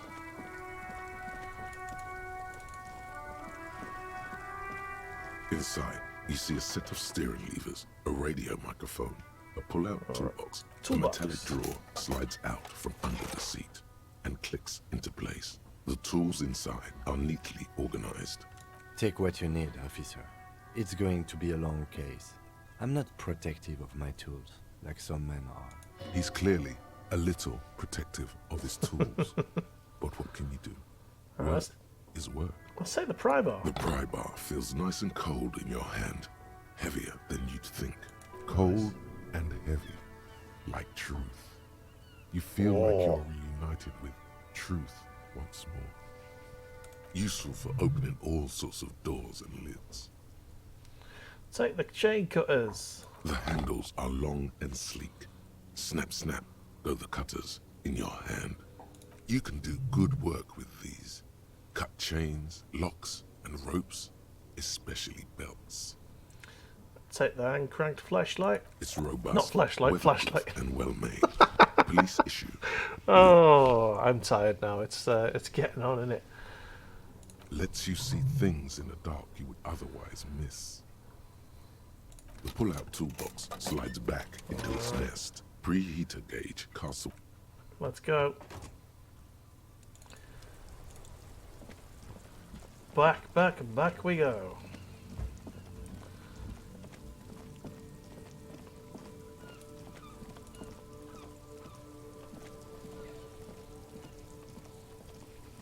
The rotting man. The lieutenant adjusts his glasses and takes a deep breath.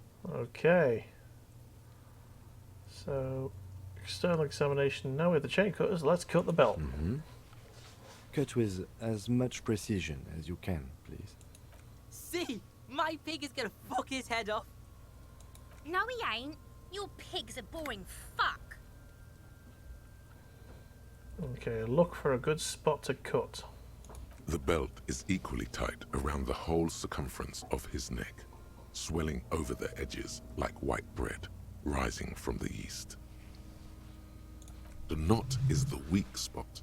The chain cutters fit in there, steady now, like a flower arranger. 2 cuts and it should come loose. Okay, medium. Let's cut the belt off.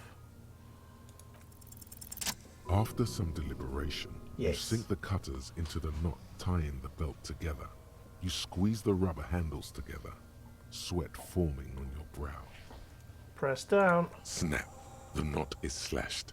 Another cut and the belt falls apart like a flower bouquet, revealing the dead man's neck and the dark red ligature mark around it. The rope rises to a point, leaving a gap in the ligature mark. The suspension point is in the back of the neck. Okay. Lieutenant is kneeling closer, running his finger along the dark red groove until there's a gap. As it ought to. This is where its grip on the curdled meat is gentlest, pulling up. Nice. Hemorrhaging is observed on the skin, above and below the ligature mark. The mark is well pronounced, consistent with a drop from 1 or 1.5 meters. Chest is intact, normal contour. Abdomen is protuberant. Pelvis intact. Genitalia... No! It's gonna happen, see! I fucking knew it! Genitalia is male and unremarkable. No evidence of injury. Let's inspect. Go on, I might as well inspect The them. dead man's penis is average sized, congested from the downward collection of blood. The testicles are uneven in length, hanging underneath. The genitalia is greenish. Marbling is present around the crotch. Good to know. Good to know. You should touch it. No. Back is symmetrical and intact. Upper and lower extremities are intact, but asymmetrical. There are combat injuries on the right hand. That's what my thigh, gravestone will knee. say. Bullets have bitten little pieces out of him. It must have been excruciating, especially the hip. Before you is a temple of pain that knew little tenderness in life. Damn. In addition, I see smaller, residual scars, too numerous to count, covering about 30% of his skin. This is the body of a soldier, a mercenary. We have a real museum here. Of battles, wars. Genitals, unremarkable. Oh, come on, man. Last item, hands. Okay, pick up the hand. The hand feels heavy, filled with decay liquids, like it's ready to explode if squeezed hard enough. You're suddenly repulsed, so much so you feel compelled to drop it. Let's keep our cool now, let's not Hands drop are it. clean. No sign of injury from struggling. Were we expecting any? I was. Maybe I'm just not seeing them. Honestly, the stench is making it hard for me to think at the moment. Ooh. That's all for the external. Well done. What next? Two, internal examination. Central nervous system. I have nothing. Do you have anything on this man's central nervous system? Let's have a look. You don't even have a joke. Nope. Musculoskeletal. Purge fluid is coming from the mouth. Not injury related. Eyes and tongue protuberant. Hyoid bone. Let's see. With his eyes almost closed, the lieutenant puts his hand on the dead man's throat and begins to massage it, gently. A rotting smell erupts from the mouth. Purge fluid runs down his lips. Lovely. And viscous. You hear cracks as the lieutenant moves his sharp fingers inside the flesh. Like the creaking of an old house at night. Yeah, jack that fucker off! What? Come on, can I say? That's clearly not a probes. The hyoid bone is fractured. The rest of the musculoskeletal system is intact. Unremarkable. Write it down. Respiratory system. Back haunched as if in prayer, he begins to pry open the dead man's jaws. He stops to exert more force. Both hands are used. He's really doing it. The dead man's teeth cut into his gloved hands. Oral cavity shows no lesions. The victim has received dental implants, possibly after a combat wound. Mouth swollen. Hemorrhaging present in mucosa of the lips and mouth. Let's have a little look ourselves, shall we? No scream. No sigh of relief rises from the darkness inside. It's humid there. Sickly sweet air, unlike anything living. You feel like you're about to throw up again. Straight in that mouth of his. No, you don't. You can keep it in. Yes. You can keep anything in. We can keep it in. Look deeper. You manage to suppress the contractions trying to enter your stomach. All it takes is concentration. Through it, you see nothing but darkness. More meat and darkness. Meat. Mute silence as always. Okay. Hemorrhaging present in mucus. Yes. Write it down. Hepatobiliary. Na. Well, why don't we have anything? Ah. Are you a hepatobiliary expert? I don't think so. Neither am I. And that's it. it. Same Right, for toxicology and serology. Na. Both? Unless you have untapped reservoirs of knowledge there. The completionist in me wonders if there's something we could still do. Like a toxicology screening. At this stage, I doubt processing will find anything, even if he was brimming with cocaine. But still, you should add a request. Brimming with cocaine. Thanks, electrochemistry, you mad lad. Cardiovascular. The body exhibits lividity in the lower extremities, feet, hands, and neck. Visually consistent with the hanging. Alright, write it down. Gastrointestinal. Breathes a sigh of approaching relief. This is the last field on the list. Oh, sorry. He looks around to the ground, the pool of feces there. Pool of feces. Digested semi-solid food in stomach. Voila. He touches the cold, bloated lower abdomen. Right down, admit the voila. What's next on the list? Description of injuries summary. Let's see. We have bite marks, contusions on the head and chest, and a ligature mark encircling the neck. You'll need 3 fields. Leave a 4th one too. Be thorough if you want maximum results. Okay. Bite marks. Head, chest, and scalp bite mark injuries. Predation by birds has caused damage to the body. Odontologist does not need to be consulted. Write And down. your opinion, officer? Non-fatal post-mortem. Agreed. Next injury? 2 contusions. So, the scalp bleeds from a post-mortem head injury, a stone. The injury does not have the rim of an early inflammatory response. The perpetrator on the scene has confessed to causing it post-mortem. Okay. At maximum velocity, fucko! Has confessed to causing it at maximum velocity. Write it down. Coagulated blood sticks to his scalp and chest, where the countless stones have hit the dead man. Beneath, the description of injury. 2 boxes. Alright, non-fatal post-mortem. Right. Next. Ligature mark. A dark red abraded ligature mark encircling the neck, with a gap on the nape measuring, let's say, 7 centimeters. The hyoid bone is fractured, the cervical column intact. Okay. I see hemorrhaging on the skin, above and below the ligature mark. Depth of the mark, 1 centimeter. No signs of clawing on the neck. Below the note, 2 customary boxes wait to be ticked. The man's head jerks to the side. The ring around his neck is visible. No clawing. Okay. Think for a moment. There's time. Don't rush. What was that about no clawing around the neck? You'd be clawing for your life. Non-fatal. Post-mortem.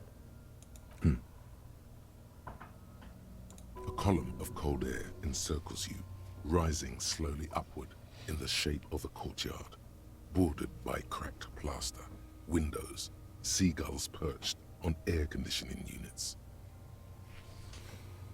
A small green enclosure in the middle of a corral of tenements, Cape-side apartments, whirling in rags, and the fortress wall of Terminal B. Above it, a thin blanket of coastal stratus clouds. Higher yet, coalition airships guard over the 21 cordons of the zone of control. The air is crisscrossed with radio transmissions. The hair on your neck rises. I'm going to say, rub your sides, close your eyes. Why do you say that? I'm serious. I don't think he was. It was the injury that killed him. Okay. Why don't you think it was fatal? Why didn't he claw at his neck when they hanged him? And why did they not tie his hands? A big man like this is dangerous. A big man like this is dangerous. Honestly, I'm not sure there weren't marks on his wrists. That part got blurry for me. The stench.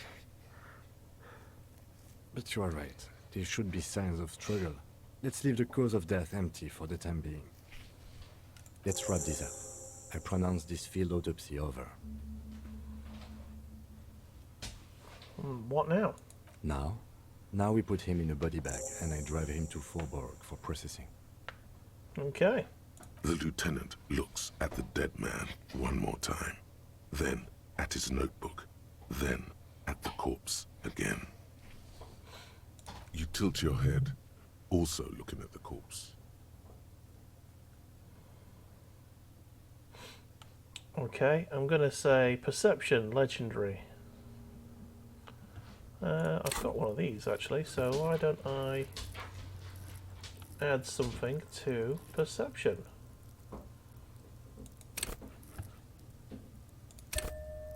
Nice, save and close. Search the body one more time, thoroughly. Your arms reach out and your eyes close, as if by their own volition. It's dark all around. You feel cold, slippery flesh. First with your fingertips, it's right under the palm of your hand. What is this?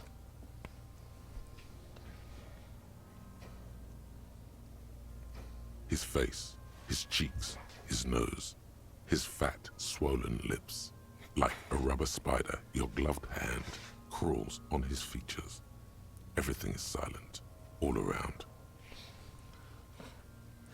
Okay, crawl up his nostrils. They are swollen shut.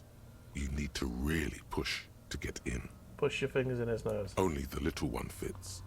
The flesh changes shape as you bore in, searching for something in the cartilage. The fuck is he doing? The thing you're looking for, it's not there. Crawl out, spider. Put your fingers in his mouth.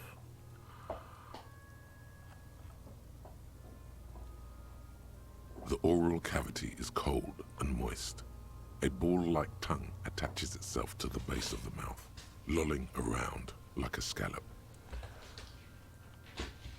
Open your eyes and look. A vision of black and dark red death, pried open by your hands and studded with teeth. Looks like he's laughing. Death fumes rising from his throat. And there, in the back of his mouth, above the bell of the uvula, right in the soft palate.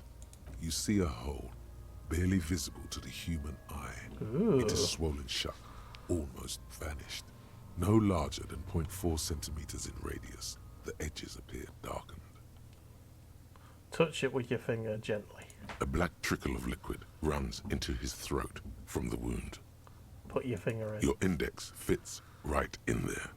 A tight tunnel of flesh opens up. Tissue damage. Wide enough for 2 fingers. As you push both in, you reach through his mouth, right into his brainstem. I mean, this is pretty grim. The fuck is happening? Ah, shit, see? Brainstem? Yes, that's what this part is called. Oh, okay. You've seen the drawings. You've studied them. Right, feel around first. The basal ganglia feels clumpy. What entered here has torn apart his reptilian complex. Alright. The funk soul brother at the back of his head has gone dark forever. The funk soul brother. Push Your me. yellow fingers slide into the remains of the limbic system. There is no resistance. It's gelatinous. The slug-like structures are damaged too. The tearing extends deep into both hemispheres. There's a cavity cut right between the hemispheres. The lieutenant answers with the sound of his pen on paper. Fucking cavity, see? Push Your deeper. fingers are all the way in now, reaching toward the inside of his skull. The cavity goes further, but the entry wound isn't wide enough for the rest of your hand to follow. All the muscles in your body harden. Time to enter him. Did you have to say it like that, narrator? Come on. Wriggle in. Your fingers reach toward his skull. His cerebral cortex feels like jelly. Cold jelly. Strange fluid streams down your wrist as you push deeper until you feel it on the tip of your finger. Feel it. Ice cold serrated metal. Its edges cut right through the latex and into your finger. Ouch. The pain is barely noticeable under the adrenaline rush. Okay, let's fish it out, shall we? I feel a solid object right under the skull. Can you get to it? Maybe. Inspect the skull There's first. a tiny crack. A protrusion in the cranium. Right in the back of his head. Your finger must be pointing straight at it. From the inside. Alright. The object that is in there stops just short of the skull, in the encephalus, knocking this tiny fracture into the cranium. Okay. We have the makings of a very small exit wound here. Forget about the fucking exit wound, Beano. The pig is wearing him like a fuck puppet. Oh, those kids. Comic relief. Interface. Let's try it. Fish it out. Yes. That's what we're talking about.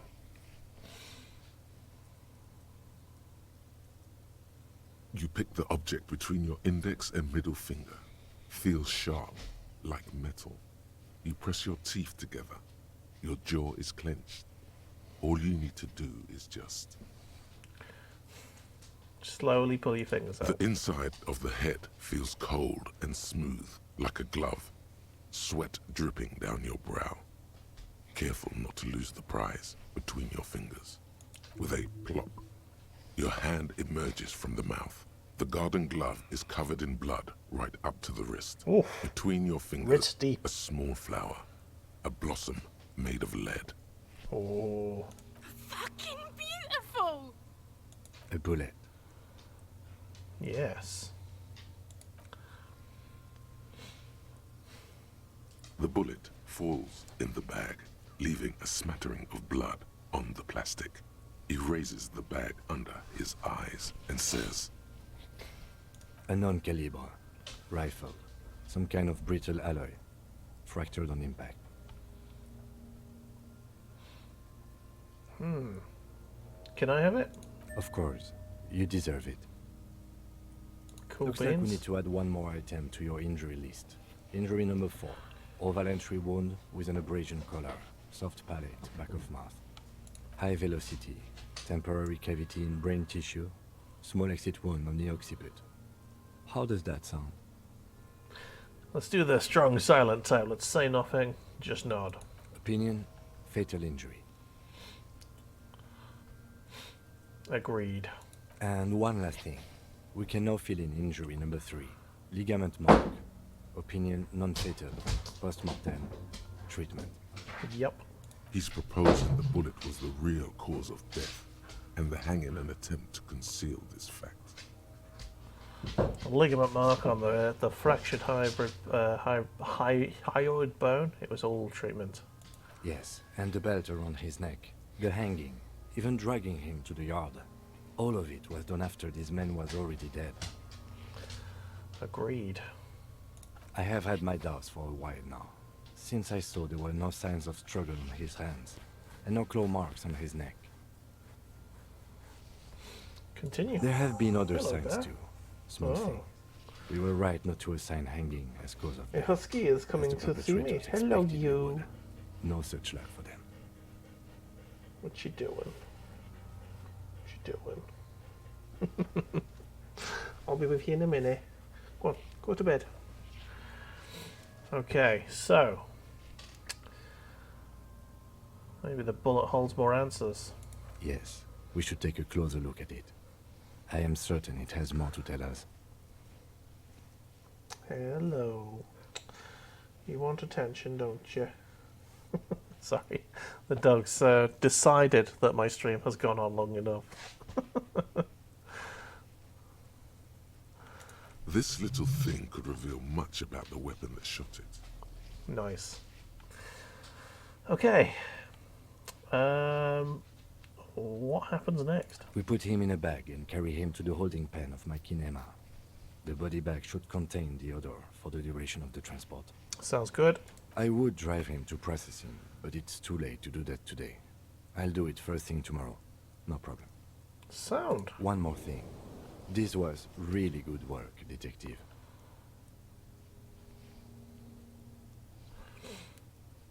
Let's do the Inland Empire thing again. Tell me who you are, dead man. I'm gone. Nice. Where have you gone? Into the wild pale yonder. Oh, it's this voice actor again. I like him. In the past, way out west. I see you're gone, but who are you? I'm a joke. Look at me. There's nothing funny about you. There is nothing funny about jokes either. Oh, alright. Who were you when you were alive? A killer. A motherfucker. And a killer. Alright. Takes one to know one. Thanks, Half-Light, you dick. I have other questions for you. Go ahead, Kobo. What is happening? What do you mean? I'm talking to you. It's the power of your imagination. Imagination. South Park imagination theme. Go ahead. Ask me more questions. You fucking love questions. Why do I love questions so much? Because you're a copperoonie. Look at all of them go. Do you want more questions? Yeah, give me questions. Give me a comical amount of questions. Coming right up, copperoonie Rooney. This is getting upbeat now. Is my name Rooney? Fuck no. You're no Rooney. Of course not. My name's Raphael Ambrosius Costau. Listen to yourself. You're not a Raphael anything. You're probably just a Harry or something. That's right.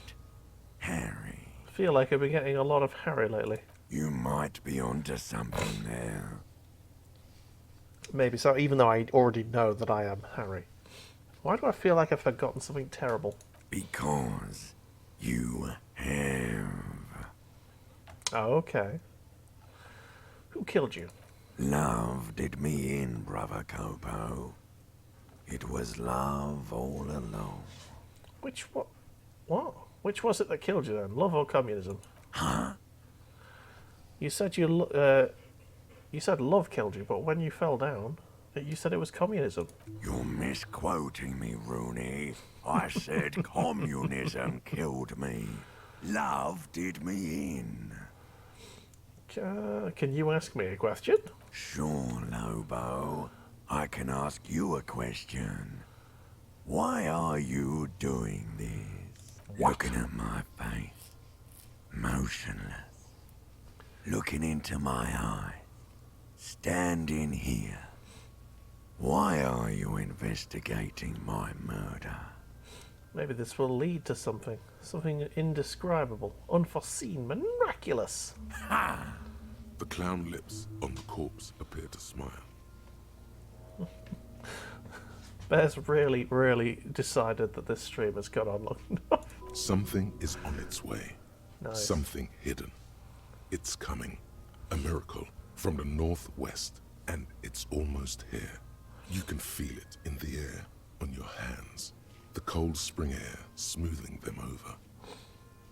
I hate you. You stink, and you're boring. Do I remind you of someone? You don't remind me of anyone. A baby affected with harlequinism. You sure wrinkled out of that one, Coppolini. Okay, enough. Come back later, Coppo. Amuse yourself with my frank manners and my memento mori features. Let's drag him to the If Kinevara. possible. All right. I will need a little help carrying him.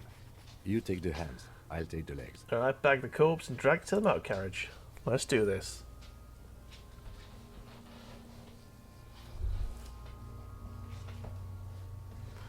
Very nice.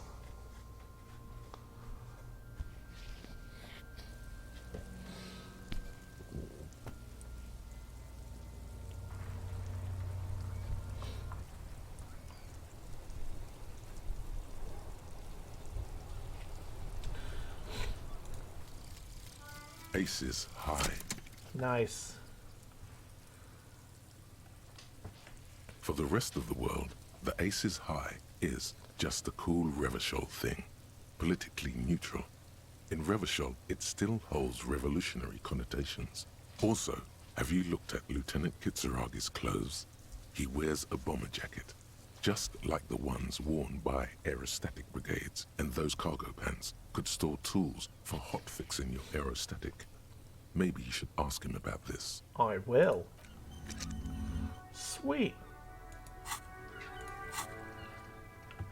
Oh, I haven't got anything else. Okay. We've got a skill point though. Nice. I think another point of physical instrument, you think? Yeah, go on. Let's make ourselves a ridiculous man. Hey. Yes?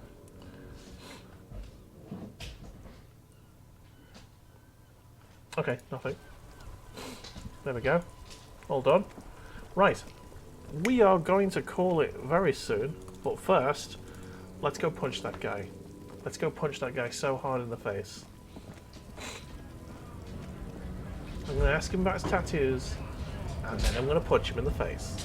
And then, I'm going to see what the fuck Bear's doing. Whoa, what are you doing? What are you doing? You're making a racket.